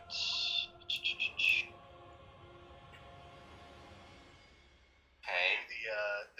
The screaming down there at the bottom. Yeah. Alright, so he is going to drop the blunderbuss and he's going to step back toward the window and he just has his hands up. And Denis is going to be like, "I've got him now!" Denis! Fuck it, I don't know. Val doesn't care. He's like, thumbs up. And he just is not thinking. He's like, "Where is he? Cool." And with the 2 points of damage, he literally had 1 hit point left. Brings this guy down with a bullet to the head. Hell yeah, good job, Denis. You did it, buddy. I got him. You got him. Good job. He was definitely going to kill us. He had not surrendered yet. Alright, touchstone, it is currently your turn. What would you like to do? We all need healing, right? Honestly, definitely it's skill play. Yeah. He's just not been touched this entire time. Oh. Well, okay. Yeah, I'm doing pretty well too. I got hit once, but alright. Your wound on honesty. 6 HP to her. Oh, man. I feel like shit. Tell me about it. He got you too? That teleporting thing with the sword. Oh, yeah. You should probably pick that thing up. It hurts like a motherfucker. My head still hurts. Yeah. Just pick up the sword. You die instantly. No, I'm just kidding. Oh, God! Oh, shit. I mean, you already have the fucking flame tongue, don't you? I know, Yeah. but still, I just want to know if that was something unique to him or was this the sword? No, so it's a messer sword. I don't know if you know what that is, but if you Google it, it is a messer sword is like a German type sword. It looks like a very large curved knife. It's almost like a saber. Oh, okay. Messer. Let's see if I can. Technically, Mihawk sword is a Grossmesser, but Yeah. it's Mihawk sword, but a little smaller. Yeah, so it's got a thin blade, and the hilt of it is twisted. The handle is kind of like a charred black wood. It looks like it's been charred on purpose and kind of sanded smooth. It's a beautiful sword. The metallurgy of it is very strange. You're not actually quite able to place what type of metal it is. Okay. But you're definitely getting the sense that it is a you're getting that weird little chatter in your teeth that tells you that this is indeed some kind of magic weapon. Okay. There is an energy that flows through it that it can't be anything but. I'm just gonna look at it and hand it to Fetch. This might be useful down the line. Well, Would this since be- the only magical weapon I have is a +1 dagger, Oh, sure. yeah, that's you. Yeah, 100% that's you. Mine at least has Where's blind my sight. Yeah. So Denis comes in and he goes, "Where's my father?" We don't know. Oh wait, no. He saw what he did. I thought that he went into the room before. Oh, okay. So he goes and he runs to the window and he presses the same little button, and he disappears. The wall rotates, taking him with it. And then a moment later, he's back. It looks like my father is long gone. He owns several properties in the city. He could have gone to any one of them. Where exactly does this lead? If you click the little button, it leads you to a hidden balcony that leads with a ladder that goes down into the garden that leads to the stable house where our carriages are kept. And it appears that he has taken one. The stable doors are wide open. Which is something foolish to do at this time of the hunt, but that would only be he would only do that if he had left in a hurry. Down a healing potion. Fetch is looking very, very annoyed right now, and he just walks up to Denis and gives him like just a punch in the shoulder. Not gonna punch him across the face or anything like that. Yeah. Like might try and dislocate his shoulder because he's Make an athletics check. he is very pissed off right now that he killed someone who would not be. He's very pissed right now that he killed someone. What? Who had obviously given up. Oh. What was that for? Why'd you kill him? He dropped his weapon, his hands were up. I'm sorry. I was caught up in the moment. I didn't. If I would have known that he had surrendered, you're right. What I did was wrong, and I regret it. Just use it as a learning moment. Go ahead next time. Well, for what it's worth, he would have done the same to us had we had our hands up. Let's be real. I've never shot at a person before. I think it was just the heat of the moment. We understand. I mean, come on, Val. Come on, we had this talk. We need to be better than. And you actually look at Denis. He's kind of looking at his hands, and they're shaking, kind of uncontrollably. I'm just gonna try to get you. It's okay. If you want, I mean, Selene knows what just transpired. You were forgiven. I'll pat him on the shoulder. It's all right, chap. No use crying over spilled blood.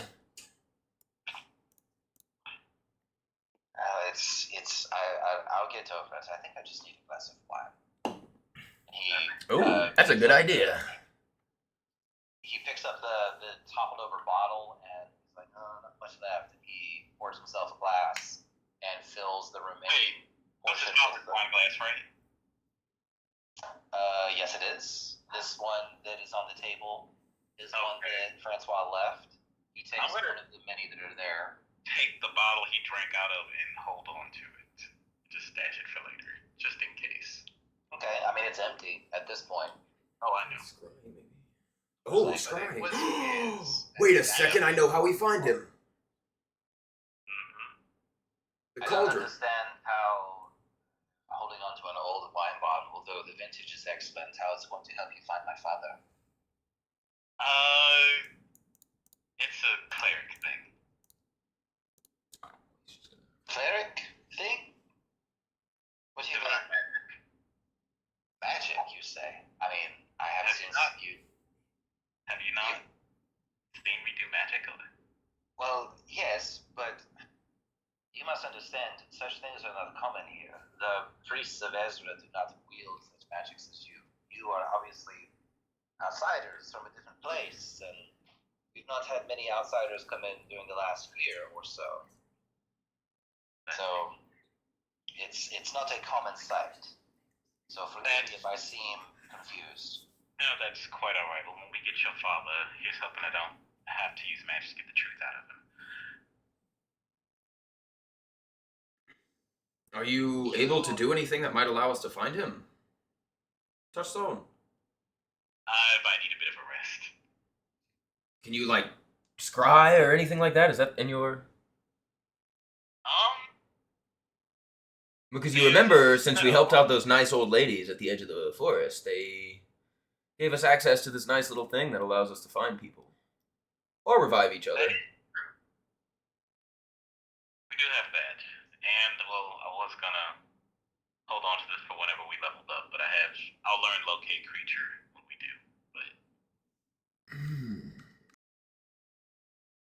Don't know how powerful that is, so... Locate creature is like basically anything within 1,000 feet. You know instantly where that creature is. Oh, okay. Scrying is a 5th level spell, so you guys have a little bit of time before you can learn that. Well, that's what I'm saying. Didn't you say that the cauldron that we would have gotten from the, I thought I remember you saying something about scrying. Yeah. It is a scrying tool, that is correct. Yeah. Those nice old ladies gave us an opportunity. If worst case he is too far away for your magic to work, maybe we go pay them a visit. True. But how about we get somewhere and rest? Me and Honesty, we've been through the ringer. You are more than welcome to stay here. We have plenty of guest rooms downstairs, and... Any other psychic assassins? I will ensure that the grounds are secure and that my father will not be allowed back here. Wherever he has gone, he is clearly involved with the murder of his brother, and I do not think that Captain the Sanguinaire would have a problem with arresting him should that information be brought to light. Do you know what that, actually, also, do you know what that guy's deal was? What guy? The one who had the flaming sword and teleported. Oh, yes, that is very, very strange. Unfortunately, I do not know much about that man. I've never seen him without the hood and cloak taken off. I know that he was, had business with my father. I don't know exactly what business. He was a very private man, but now that I think about it, he actually showed up not long after my father learned that Vincent and I were looking into the Red Death. Yeah. So it would seem that this is related somehow. Hold on to his corpse. That's certainly a sentence. I would actually like to examine it. Some time. I'm going to speak to it. Can you talk to severed heads? I mean, yeah. Oh, sweet. I will have Claret make up the rooms that we have downstairs. Thank you. If you would like to speak to the dead body, I would happily. I'm sorry, I'm slightly bewildered. I would love to witness this. Right. Well, yes. Okay. And take notes. Sure. I'll even... If you could teach me how to do that, that would certainly make my investigations much easier. Well, I'm glad you asked. I'm going to hand him a pamphlet. The wonders of Saluna. You can talk to dead bodies. Do you have a time to discuss our Lord and Savior Saluna? Talking to dead pork and talking to dead bodies. There's a new session. How about, why don't you go and let your maid know, once you come back, we'll prepare the body. Very good. I'll have some food also prepared for you, but please rest here. You shall be safe. And I will also make plans to have the entrances fortified in time for the hunt. Our groundskeepers will also be instructed not to let my father back onto the premises. And I will also... he kind of turns before he makes his way downstairs and says, do you think that I should tell the watch about what happened here? think I should tell them that my father had something to do with the death of my brother. If he's as influential as you say he is, that may not be a good idea. Does he have connections with the Watch? Because if so, that might just cause issues for us. I don't know. However, I do know that ever since Captain Le Sanguinaire showed up, it had to have been less than 3 years ago, that corruption has been almost non-existent with the guards. It's been nearly impossible to buy them off. So it very much depends. I will tell the groundskeepers that there may need to be some new, how should I put it? Some new fish ponds to be dug in the garden out back. And he turns on his heel and he vanishes downstairs. Well, so what do you all think? I don't think we're safe here. He seems very confident in his groundskeepers, but who's to say that the father won't just come in and tell them to fuck off, and then we're sitting ducks. I'm worried about that too, but that may be too advanced. He's gonna be silly enough to try to. Not him. If he's working with this syndicate, he's just going to send a group of assassins. What makes you think that he would come himself? He's obviously not a fighter. He's a fool. He's a fucking royal. He just ran away. He seems a little cocky. He would. Oh, okay. Well, I'm cool with whatever you want to do, but I'm not sleeping here. I'm not spending the night here. I will stay up if I need to. I'll keep watch. That would be appreciated. After I do this thing with the body, I'll have to tap out a little bit and rest. I mean, It might be safer to just take Denis to the hotel, honestly. Because otherwise, he seems safe here, but... Or he seems to think he's safe here, but I don't think he is. I mean, we could just take the head back, right? I mean, might as well just do it here. We've already got a bloody rag from the last head we had to transport. I'll fucking pull it out of my pack. We don't need to take the body. We can leave it here, and I'll just do it. I have enough magic to spare to do that at least. I want to get the answer sooner rather than later. Well, while we're waiting, figure out what this thing is. Kind of sets the messer on the table. So is it like, Okay. is it the knife size or the longsword size? it counts as a magical longsword. So here is. So are you going to take the time to attune to it? Well, buses. we have identified. I don't know if you guys have identified. Honesty does not. Knock the fuck back. The only person who would have it is Touchstone. Actually, no, she doesn't have the. The only person who would have it is Touchstone. Honesty could get it if she gets another Eldritch Invocation, but she only has 2.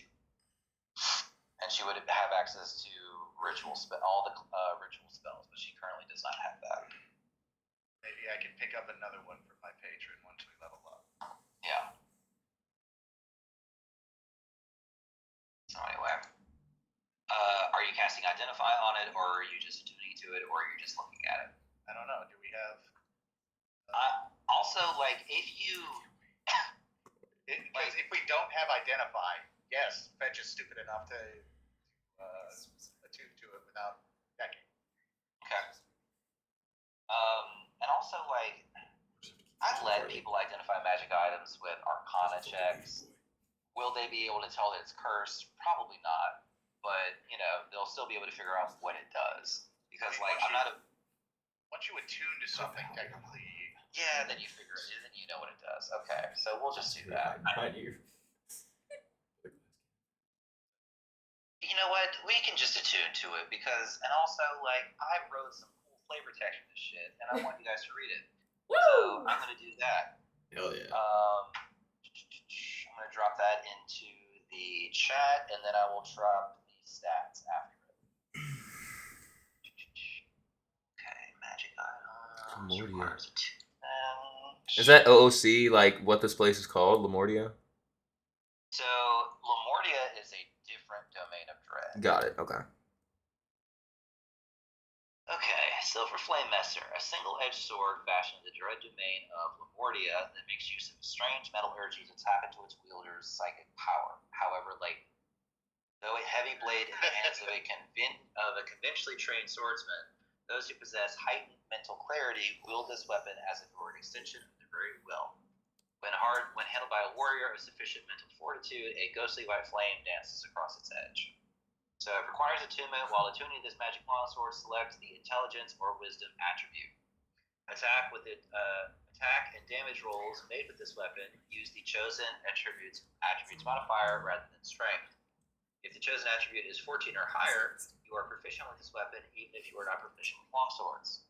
If the chosen attribute is 18 or higher, silver flames dance along its edge when drawn, and the weapon deals an additional 2d4 force damage on a hit. Oh. I'll swap with you. I'll hand you the flame tongue. I'll take the silver flame messer. What's your attribute score? Wisdom. Yeah, what's the score? Oh. This is for the long sword. No, what is your score? What's the value? Oh, 18. 18? Oh, hell yeah. Okay, so you get the fancy. All right, you get the fancy effects. Hell yeah.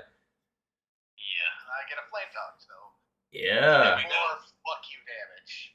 Yay! And now we can cauterize those decapitations. Oh, Like a medieval lightsaber. yeah, it is. Okay. Was this based off another magic weapon, or?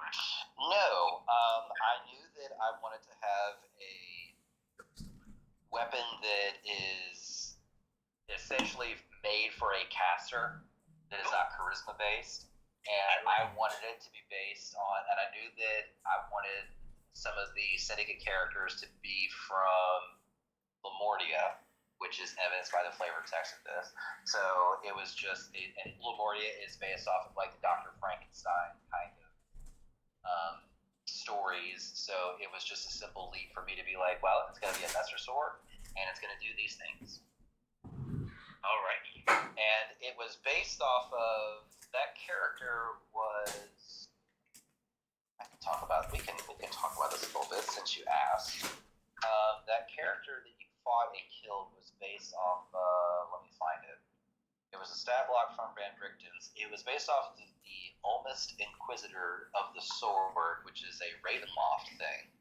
But I basically nerfed the weapon a little bit because giving you the ability to just auto deal 48 force damage on a hit is freaking ridiculous. Just every hit. And if you take the time to look over his corpse, which you are going to do because you're going to cast Speak with Dead upon it, you can see that there is something very strange about the physicality of this man's body. Kind of looking over the head, you can see that whenever you look at the space where the severed part of the neck, you can see very clearly that there is brain matter that is growing underneath the skin. And whenever you look at his back, you see that there is kind of like a hump that is going on there, and you can see that brain matter is continuing to go down the length of his spine. So from the front, he looks very normal, but from the back, you can see that clearly something, and especially with the surgery scars, something has been done to him that makes his brain extend outside of his skull, almost all the way down the length of his back. Let me get that checked. Oh, smarty pants, huh? Literally smarty pants. He's got brains in his fucking lower spine. What the heck? Brains coming out of his ass. Okay. Sure I did. I'm gonna just try to walk over and lay his body kind of, I don't know. You literally just have to put his head on a platter. Well, I mean, still though, it's a body. It's a clearing thing. I'm curious how he's gonna make any noise without a throat. Oh, well, if you don't mind. I just gonna come over here to this broken window and look outside? I was gonna do that after. I'm going to assume there's a very bloody body impaled with a puncher's sharp glass. Oh, So, interesting. So you see the broken glass, you see the blood. However, not see a body. Might have a problem. no, so he's definitely coming back. Hopefully he learned his lesson. Giles made it out with 1 hit point.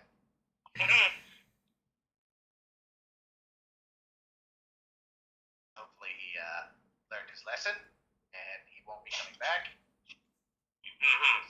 Just, just got thrown out of a window without really a second thought. And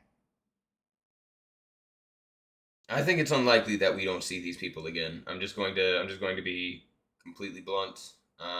It's not safe until this is dealt with, and even after, if this man has connections like it sounds like he does. Like I can't imagine, like I say, being from another plane. I wouldn't know anything about this group. So I know my way around organized crime, and these people don't just give up easily. His whole thing. I'm going to, before we start a whole scene with the Speak with Dead, I'm going to loot this boy right here because I want that blunderbuss, because I just think it would be so fucking hilarious for me to try to use that and get knocked the hell back, knocked off my feet. But I'm confident, I am prepared, I'm ready, and I expect that I will be able to use it just fine. Well, you don't have a proficiency with firearms. No, I don't, but I already have one, so... I got the pistol. Let's get the shotgun, too. So, let's see. I'm far too confident for my own good. So, we're going to use the blunderbuss rules. Actually, hold on. DMG has a blunderbuss in it. Yeah. So, and this already gave you. Oh no, that's a musket. Yeah, I think so. Well, yeah, you have a musket. Yeah, I have a pistol. I have a pistol with a dagger on it. But that's it. I gave the musket away, I thought. Yeah, I have. Yeah, you have the musket. Okay, yeah. Yeah, so you should be able to find the blunderbuss in the Dungeon Master's Guide. It has an added property to it. I think I actually need to look at the rules for the blunderbuss in just a second. I'm getting there. Let's see. Blunderbuss, musket, defut. Martial range weapons. No, it just has a pistol and a musket. So I'm going to link the rules to the Exandria blunderbuss, because I like Matthew Mercer's firearm rules a lot more than Wizards of the Coast's. Yeah, I like the misfire mechanic a lot. Yeah, I like the misfire mechanic too, because that shit would happen literally all the time. These are like fucking pipe guns, basically, you know? Pretty much. Like, homemade. Almost as homemade as it gets. So, this, for some reason, does not include the stuff. So, it's... I found one in D&D Beyond. Here, I'll pipe it through. Yeah, that's what I want to see. Oh, here we go. Yeah, that's what I'm looking at. But it doesn't have the range, and it doesn't have the damage dice. So it's 2d6. The range is 20 and 60. So your optimal range is 20 feet. Your maximum range is 60 feet. Oh, you're right. Yeah, it's just like an item. It doesn't actually show any... Oh, wait, I see range 15/60 on this. Oh, wait, where is it? It's if you like put it in your inventory and you look at like the right side under notes. I don't see anything about rolls, but I do see 15/60. Well, shit. Okay. Well, it does. That literally none of that is in here, so I don't know. So anyway, you have a blunderbuss, and I'll just trust you. Okay. They just can't put everything in one freaking webpage. Yeah, I don't. What happens if I? Let's just for science. I'm gonna just roll with it and see what happens. Because I'm curious. Because like I say, I imagine D&D Beyond is gonna pipe through some numbers, some like preset numbers, but I don't see anything on the stat block. Yeah. All right. So while you are So it would be 11 piercing plus whatever I guess the 1d8 from that. Yeah, so they would roll a dex save for the fire damage. Got it. But I would still need to make an attack roll for the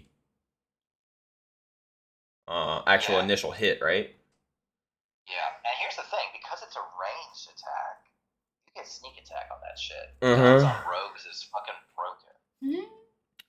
That's what I'm saying, man. Rogues can be fucking stupid too. Yeah. It should be 2d8. 2d8, yeah. I just I mean, I just rolled the. It says 1d8 in the description. Yeah. No, the 1d8 is the fire damage. Where's that 2? Wait, hold on. No weapon allows for hitting multiple targets. I see 2d8 plus 4 for the initial hit for like the piercing damage. Yeah. But the issue is it doesn't have an attack roll associated with it, so I need to know what I would be rolling for this, so I can try to. So firearms in general, if you're proficient with them, it's d20 plus your proficiency plus your dex. Okay. Because you're not proficient with them, It'd just be d20 plus dex. D20 plus your dex. Yeah. Okay. So that means I could probably use the attack roll for this. Where'd you go? Your pistol. Yeah, because this actually has a roll associated with it, I believe. Yeah, it does. It does. So I'll just use the numbers, like the attack roll from that, and then I'll pipe in the damage from the blunderbuss. We'll make it work. Like I said, I probably won't use it often. I just kind of got it for a meme because I think it would be hilarious for my halfling rogue to get knocked back 10 feet trying to use the thing. But okay. So the way that the ammunition. So here's what you also find. You find a powder horn on this guy, so you have enough for probably about 2 more shots. And you also have it looks like a canvas pouch that is just a bunch of these small, almost raisin-sized pellets that are just kind of in there, and they're wrapped together with a piece of twine so that they fit into the shaft of the barrel. So in goes the powder, then goes there, and it takes a while to load. got it. So yeah, I'll have to use an actual action to reload it, I believe. Yes. Not an action, an attack. Oh, an attack, okay. Alright. Yeah, it'll be fun to play with if I ever find myself in close quarters. I will, Can I like roll for if I can figure out how to load this thing? Like I'll just pick it up and like just start playing with it and see if I can figure it out. Sure, make an intelligence check. Right whenever you like pick it up and like look down the barrel is whenever Denis comes back. Huh. So it's not loaded, and you're looking directly into the barrel, and you hear it. Seems fine. Says the man who could have shot himself in the face. Good news is he's a werewolf, so. Not quite yet. Almost. Almost a werewolf, yeah. I love the fact that my token actually kind of has like a bestial sort of like facial hair, and like of course I'm the one that fucking gets lycanthropy. My token already has like the slightly bestial features. Yep. I just have to take very, very. I'm just doing weird shit. That's what D&D is, my friend. Okay. Starts off as a blonde, blue-eyed college boy and turns into a fucking mangled Guard anime horror. mangled anime cyborg. Still trying to hold on to his humanity, bro. He watched fucking Denis kill that guy, got upset, and fucking Val was literally up there like, yeah, good job, dude. That guy would have shot us if we had our hands up. Fuck him, bro. I am well aware of the hypocrisy of it, since he straight up murdered someone recently, just shot him in the face. But He's trying, bro. Fetch is trying to hold on. He's trying. Just trying to be a good man in a harsh world. And a be a good man within a land where there are no good men. Right. So Denis comes back, and he says, "Your rooms have been made up. The house has been secured. The shutters have been put in place. No one is getting in or out of the house this evening. Food is being prepared, and is in the process of being laid out, actually. So, would you prefer to handle this macabre bit of business now or after dinner?" And he kind of looks. He has his hands together, and he is looking very excited at the prospect of witnessing this. How about we do it now? We can discuss it over dinner.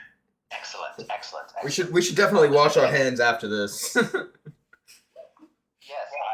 is there anything that you need from me? We have a library that is over here. We have a more intimate space in the trophy room.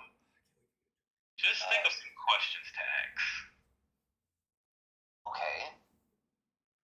I'm going to just kind of put the incense in the mouth and all. Okay. Everybody ready? Yep. Alrighty. And just because I'm gonna kind of show off a little bit, I'm gonna just say a little incantation. A little bit of extra flair. Mama say, Mama Sue, Mama Sa. Have you ever seen What We Do in the Shadows?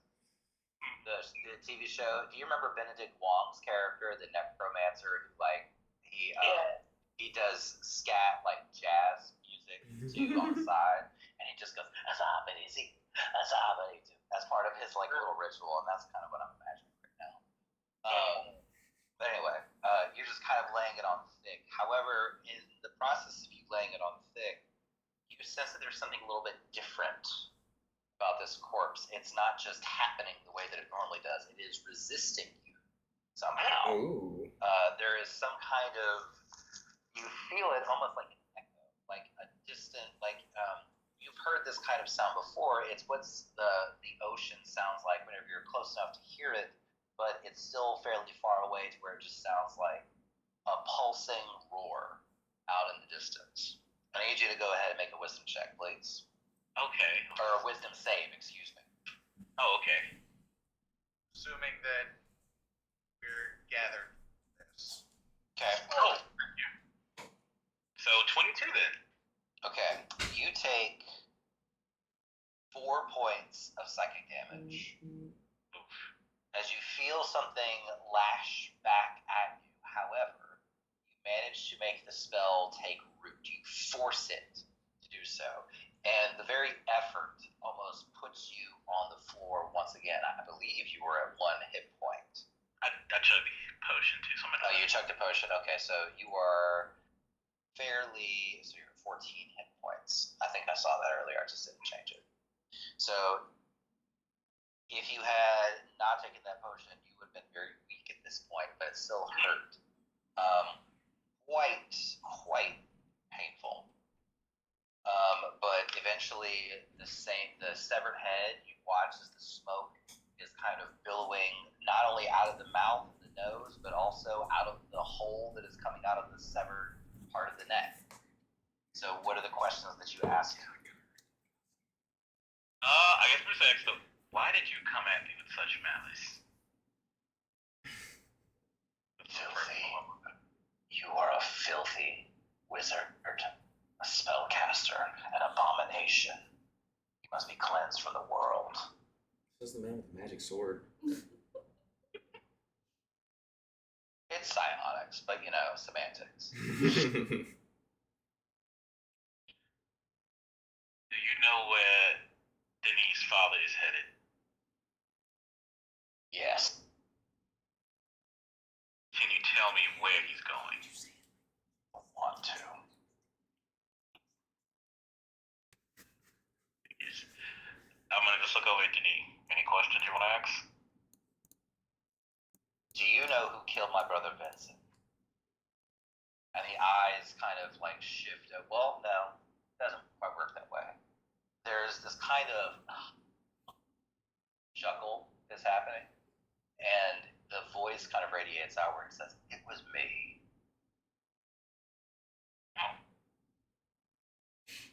Why did you kill my brother? Your father told me to.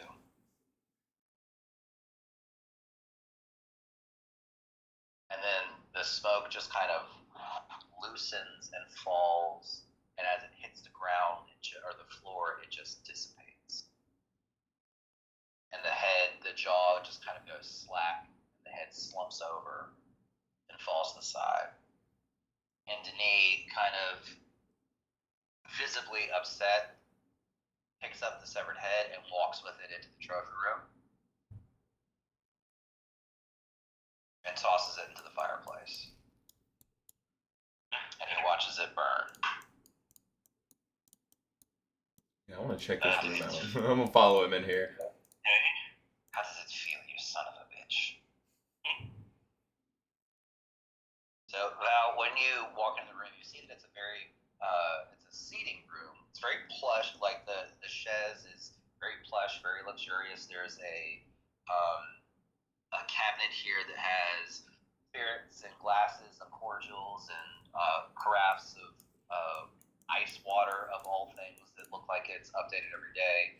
A very nice stained glass window, a marble statue. Any buttons on this one? No buttons on this one, right? No buttons on that one. You do see that there is a very nice painting on the wall here that kind of depicts the city. But surrounding it is just a wall of firearms. There's pistols and blunderbusses and muskets, and bayonets. And then along this wall, you see that there are wolf heads. And you only have a top-down view, but there are approximately 3 for each row. So, like, the ones that you see are only the top ones because it's a top-down view. There's 2 beneath each one. So there is a total of 12 wolf heads total. Okay. I was mostly just curious where he was getting all the guns from, so I guess that makes sense now. All right, cool. But nothing really crazy out of the ordinary in here. Just normal sitting room stuff, decorations and stuff. Sitting room stuff. I'm gonna saunter out of here, just because I really want to say this, and I'm gonna look over kind of the group, and I'm gonna kind of look at Touchstone, and I'm gonna say, look, I don't really know all that much about the whole speak to dead thing, but they have to answer you, right? Not always. Okay, well, just a thought, right? Maybe think about the phrasing a little bit, because I feel like we're hearing a lot of like yeses when we could actually ask for like did you do you know where my father went, right? And he says yes. Instead of that, we could kill 2 birds with 1 stone and say, where is my father? And he either doesn't know, which he wouldn't know either way, or he actually has to answer. I don't know, just a thought. Because I feel like these ghosts are being kind of generous with us whenever we ask things that could totally be fucking. We ask yes or no questions. he could literally just say yes, and we'd just be very confused. So, I don't know, just something. As somebody who is a bit of a talker for a living, it's just a thought.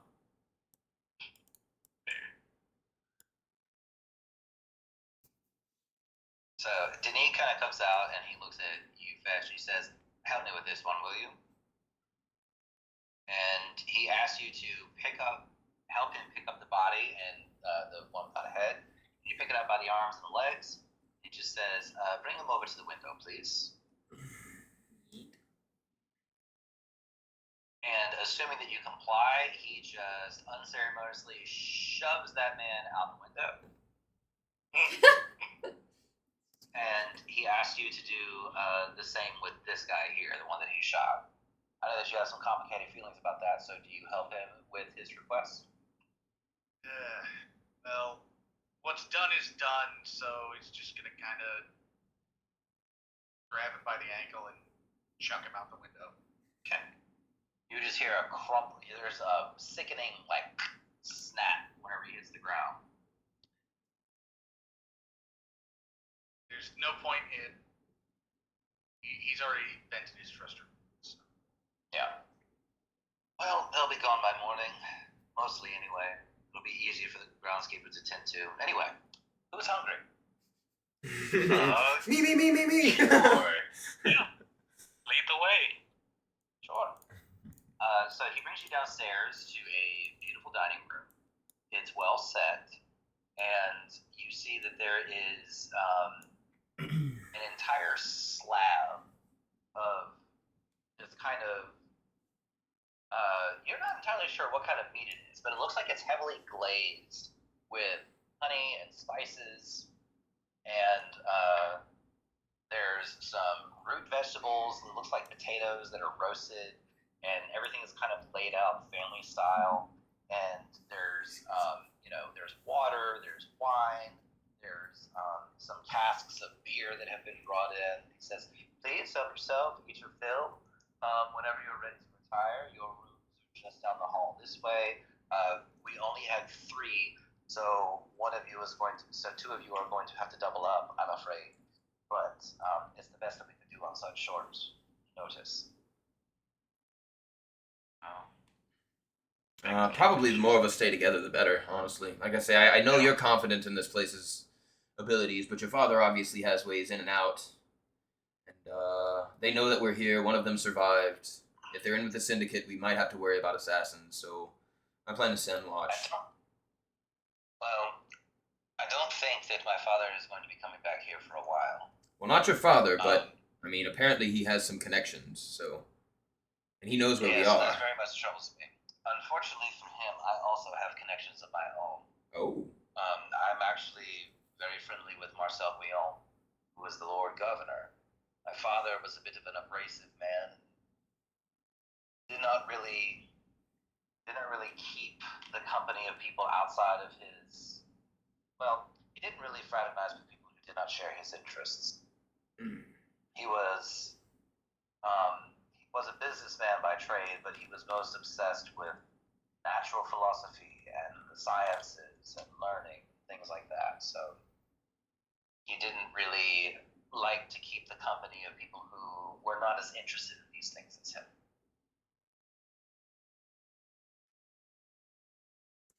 Well, I appreciate your confidence, however. I could probably go without a long sleep, so I'll stand guard nonetheless, if that's alright with you. That's fine with me. You are a guest in this house, provided that you do not insult my hospitality, then you are free to move about as you please. Definitely won't do that. As I scan for valuables. So the silverware is actually gold-plated. It's very beautiful, very well maintained. The plates themselves are fine china. The goblets are golden. The crystal is elegant, superb, exquisite. All of the fixtures are gold-plated as well. You know, the setting itself is very fine and loaded with all kinds of valuables that you could easily make off with if no one was looking. So got it. Well, we'll keep that in mind for the dead of night. Why didn't you take the candlesticks? I told you to take the candlesticks. It's very late is with all this going on. Okay, so dinner is an interesting affair. The potatoes themselves are not very weird. It's just like loads of butter, and that's basically it. So if you like butter, the potatoes are excellent. Yeah, we like butter. The meat is that very pungent kind of shark meat. That has that kind of ammonia taste to it. But it's so heavily glazed with honey and spices of different kinds that it's mostly palatable. Palatable is good. I would assume Fetch is actually quite fond of it without the honey. It's a side effect of the whole, turning a little bit more of a pescatarian as a result of his. Yeah. It tastes great to you. The salty notes of the ocean are coming through. So yeah, it's delicious. If you want to know how it actually tastes, like if you want to get a better thing for it, what is it called? It's the Icelandic shark stuff, hakarl, which is like the most metal thing on planet Earth. It's a real food, and apparently it is one of the most disgusting things that you can Well, there's the fermented one, and then there's the just straight up shark. Yeah. Well, if you eat just a straight up shark meat, it will make you sick and probably kill you. So this is obviously fermented. It has a strong ammonia-rich smell and it's a fishy taste, and you can see how it would be considered an acquired taste.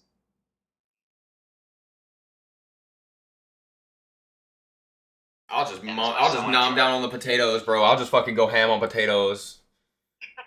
Yeah, and there's a good healthy portion of it. Have a balanced plate. All right, so a balanced plate. Yeah, you make a heavy plate. So, your token. Yeah, because you guys are like right here, about. All right, so you finished dinner. Is there anything that you guys would like to do before bed? So technically, since light activity is acceptable, I think Yes. what Fetch would probably end up doing is staying up a little bit later. As long as you get at least 4 hours of sleep, that's fine. Staying up later and just kind of messing around with the sword, since it's in someone else's hands for a long time, but it's still one of the few things he has to remember Trask by. Yeah. It's not cathartic for you. It actually makes you kind of sad and depressed. Like, you've always admired this weapon from a distance. You've always admired the way that Trask wielded it. And now that it's finally in your hands, now that it's finally yours, you just are reminded again of the mistake that you made, the mistake that you have shared with your friend. And that lessens the sting of it a little bit, that you no longer carry the burden of that secret. But you feel a profound sense of regret. And on some level, though you have attuned to the weapon and it has accepted you, you do not feel that you are worthy to carry that weapon. At least not yet. I'm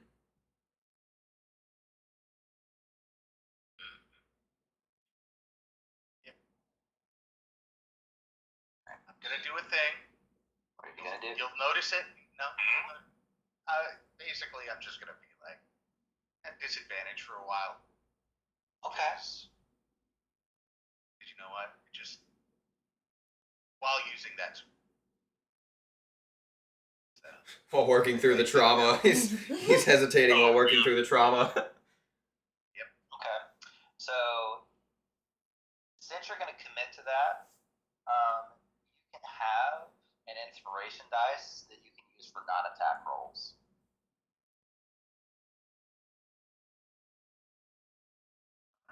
Hang on to that. Yep.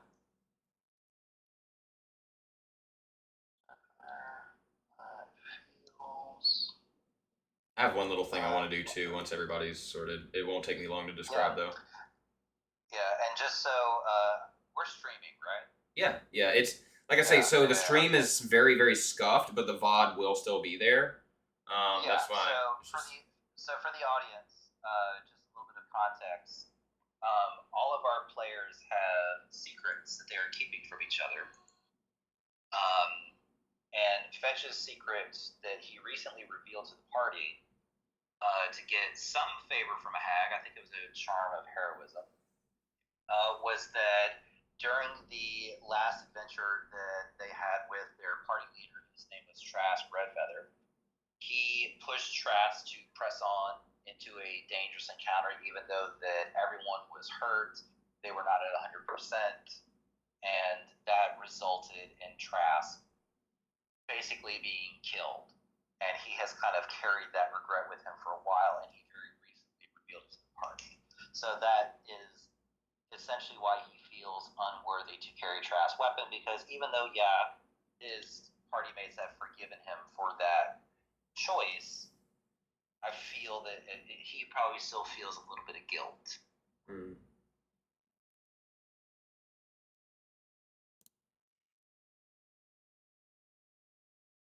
And because Zach is kind of playing into that with just having disadvantage on attack rolls with the weapon for a little while, I'm going to give him some inspiration for non-attack rolls that he can use one time. All right, let's see. I'm going to mark this quest as complete. Good job, guys. Woo. And you completed it at 100%. Yep. So I guess that did kind of open the window to maybe another one now, because now we have to find his dad, or was that always like? The only objective that you guys had for this quest was to solve the murder of Vincent Young, and you did that. Oh, okay, cool. Yep. If you guys want to pursue, you can absolutely do that. This is a sandbox game. You guys can do whatever you want, but in order for you guys to get the rewards that I have pre-coded into this, then you just need to solve the murder. Got it. Oh, okay. Yeah. So your renown has grown by 1, and you have finally overcome the suspicion that you accrued because of the massacre that you guys did at the museum. So you guys now have Woo. a net renown of 1. The next morning, and I know that we're kind of cutting ahead, Kai. I know that you said that you had that, but the next morning, Vincent will award you with a sack of 400 gold pieces. Oh. And you guys also have the Silver Flame Messer.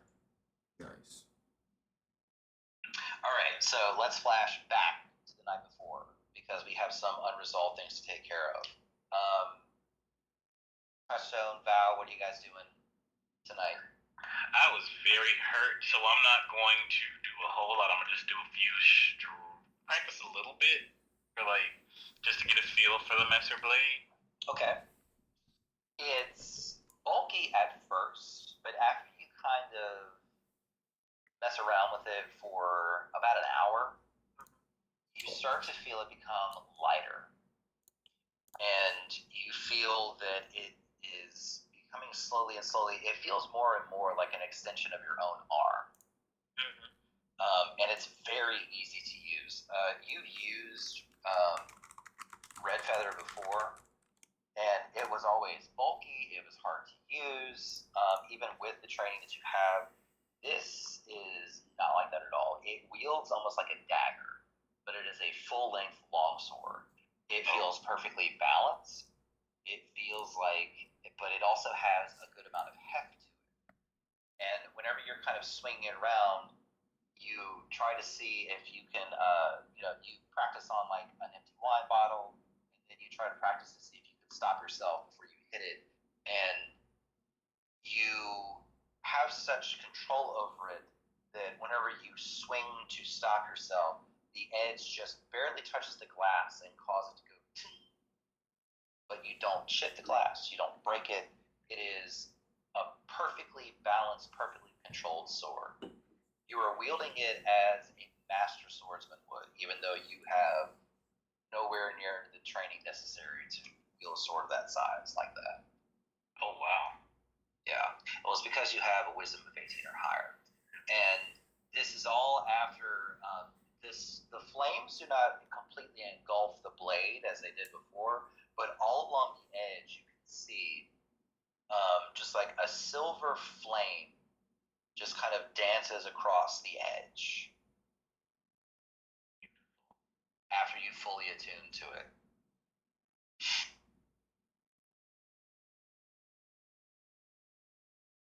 Alrighty, then I'm gonna keep it, and satisfied I'm going to go to bed because I took a lot of damage. Yes, you did. You were knocked unconscious.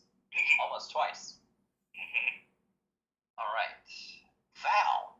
Yes. Is there anything that you would like to do? Okay, Besides so the obvious? I would say that there are 3 things that I want to do, and we'll see. Okay. We'll see how much I can get through in the course of an 8-hour, or 4-hour, whatever. So I guess one of the easier things would be obviously when midnight comes around. I want to drink my potion. So we'll probably do the roll for that. I also want to, once it looks like everybody is asleep, or most people are away doing their own thing, servants are away, I want to go through the little dining room and take just enough silverware to where it's barely noticeable if you're looking, but enough to where I can maybe hawk some of it for a handful of ducats. Okay, how much is a handful of ducats? Well, it depends on how valuable the stuff is. Because the thing is, it's like Val is cognizant of the fact that Denis basically said, like, as long as you don't take advantage of my hospitality, then you're free to stay here as long as you like. So I don't want to make it obvious that I'm taking advantage of his hospitality, like I say. So like whatever I could sort of steal innocuously, that's sort of what I'm aiming for. Okay, let's go ahead and roll a. Let's roll a. Well, hold on. I don't think a stealth check would be the problem. I don't think that you pocketing this would be the problem, because you're a professional thief. You did this before. I think the problem that Val would really struggle with is not taking too much. Yeah. So we're going to have you roll a wisdom save instead. Let's see if you can curtail your kleptomania tonight. Hell yeah. All right, let's see. +1, bro. Roll high. +1, bro. Roll high. Come on, pipe through, you slowpoke. Oh 5. no! Oh. It's okay. He won't know until the morning. He won't know until the morning. It's fine. He won't know until the morning. I will say that, okay, so you pay special attention to the servants whenever they take whenever they take up the flatware, and they clean it, they bring it back out in this beautiful velvet-lined tray, and they put it in the cupboard that is in the dining room. And you watch them meticulously put every fork, every knife, every spoon, every little dish that is gold-plated back where it belongs. And whenever people are asleep, you slip out of your room in the dead of night, you tiptoe down the hallway, and you take maybe 100 gold worth of silverware. Okay. But it's definitely It's definitely noticeable. It's definitely going to be noticed.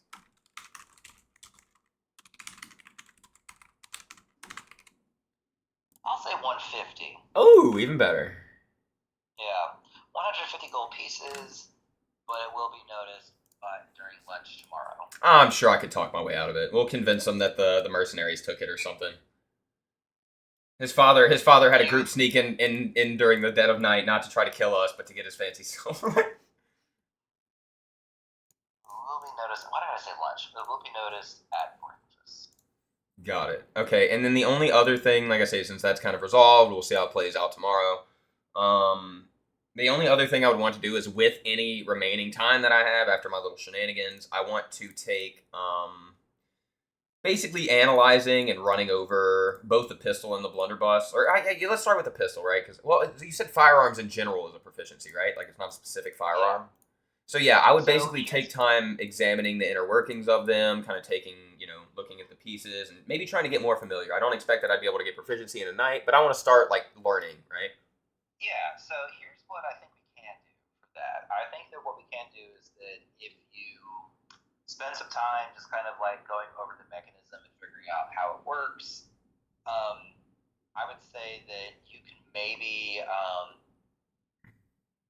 if we do like an intelligence check, and if you meet the DC that I'm thinking, then we can mark that as 1 point towards proficiency, because like you're not going to have, this is not the kind of game where the original training rules are going to apply. You don't have 120 days to just go learn something. So here's what I think we're going to do. I think that I'm going to have you roll an intelligence check, and if you succeed on the DC, that'll put you 1 point towards proficiency. And if you can succeed, I think 3 nights in a row, or 3 days in a row, then you will have proficiency. And we'll just do that system with everything that we have. It seems reasonable. So, yeah, I think so too. I have a pretty low intelligence score too, so it'll be actually like something of a challenge. Yeah, well, unfortunately, that's the No, I mean that's okay. It's like the problem solving stat. Yeah. So we just need to keep track of the amount of successes you have, as you have to get 3 in a row in order for this to work, and it has to be like 1 check per day. Got it. So I think that would make it suitably difficult and stretch it out long enough to where it makes sense. So go ahead and roll your intelligence check. Let's go, big money, no whammy. Roll high, you bastard. All these low rolls today. Come on now. Yeah, okay, 10. 10? Not quite. Dang it. Okay. That's all good. Ah, fucking, this thing is goddamn confusing. Ah. This piece of shit doesn't work. I'm not the problem. literally Val's mind right now. Yeah. This fucking stupid gun, dude. I don't know, these things don't make any goddamn sense. Okay. So, with that... Oh, and then one more roll for the lycanthropy thing. Just, yeah. Oh, yeah, you're doing so we come to midnight. So you start. So whenever you're fiddling with a gun, you kind of are like, oh well, fuck it. This thing's stupid. I don't need to worry about this anyway. I've got a fucking hand crossbow. It works perfectly fine. So let's hold on 1 second. Let me mark something on this. Loop. Okay. Okay. So you sense that midnight is approaching. You feel heat just erupt under your skin. You begin to hyperventilate. You start to feel every pore on your skin begins to scream. So how do you respond? Immediately go diving in my pocket for that potion, because I have kept that very close. Uncork it, and we chug. Okay, wisdom or con save. Wisdom or con and the save. DC is 9.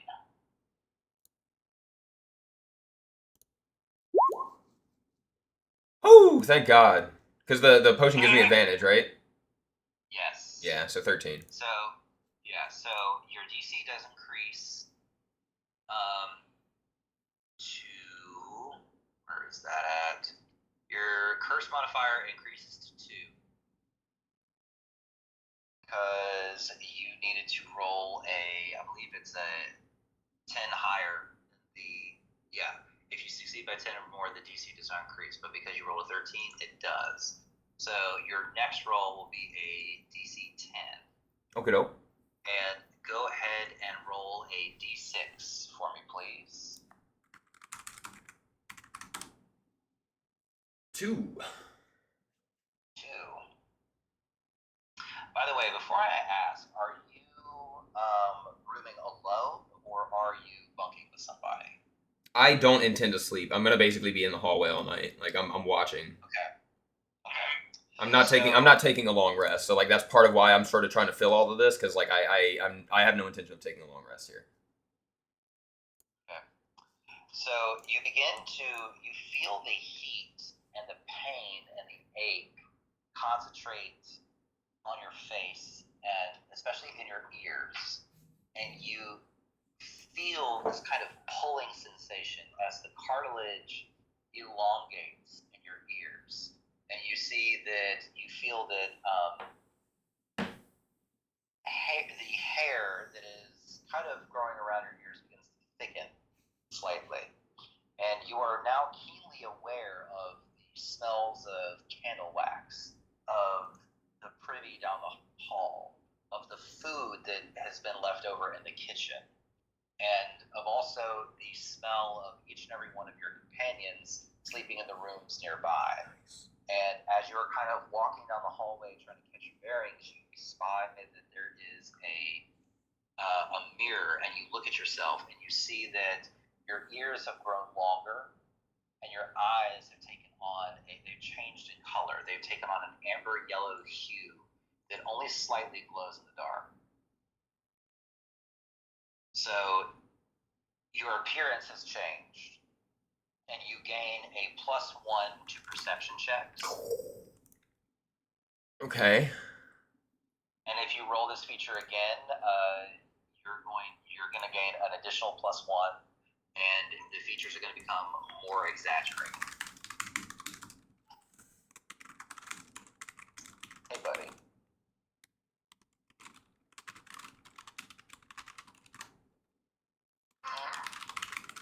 Okay, cool. And you said a +1 to perception, and is that it? Yep, that's it. All right, cool. Got it. Thank you. And then it stacks. So, like, if you roll this again, you'll get another +1. And then if you roll it again, you get another +1. Understood. Luca. All right, and guys, I think this is a good place to call it for the night. I know that we have about 9 minutes left, but I feel like this is a good breaking point for our story tonight. So we will pick up again in 2 weeks. Sounds good. All right. Sounds good, buddy. Guys. All right, we'll talk to you guys later. Thanks for the good time as always. Appreciate y'all. I'm sorry for the technical difficulties on my end tonight, but we'll be better next time. Okay. Yeah. It's fine. All right. I will see you guys later. Yep. Alrighty. Y'all have a good night. Take care, fellas. Go put kids to bed. Love you guys. Bye. Later. Bye bye.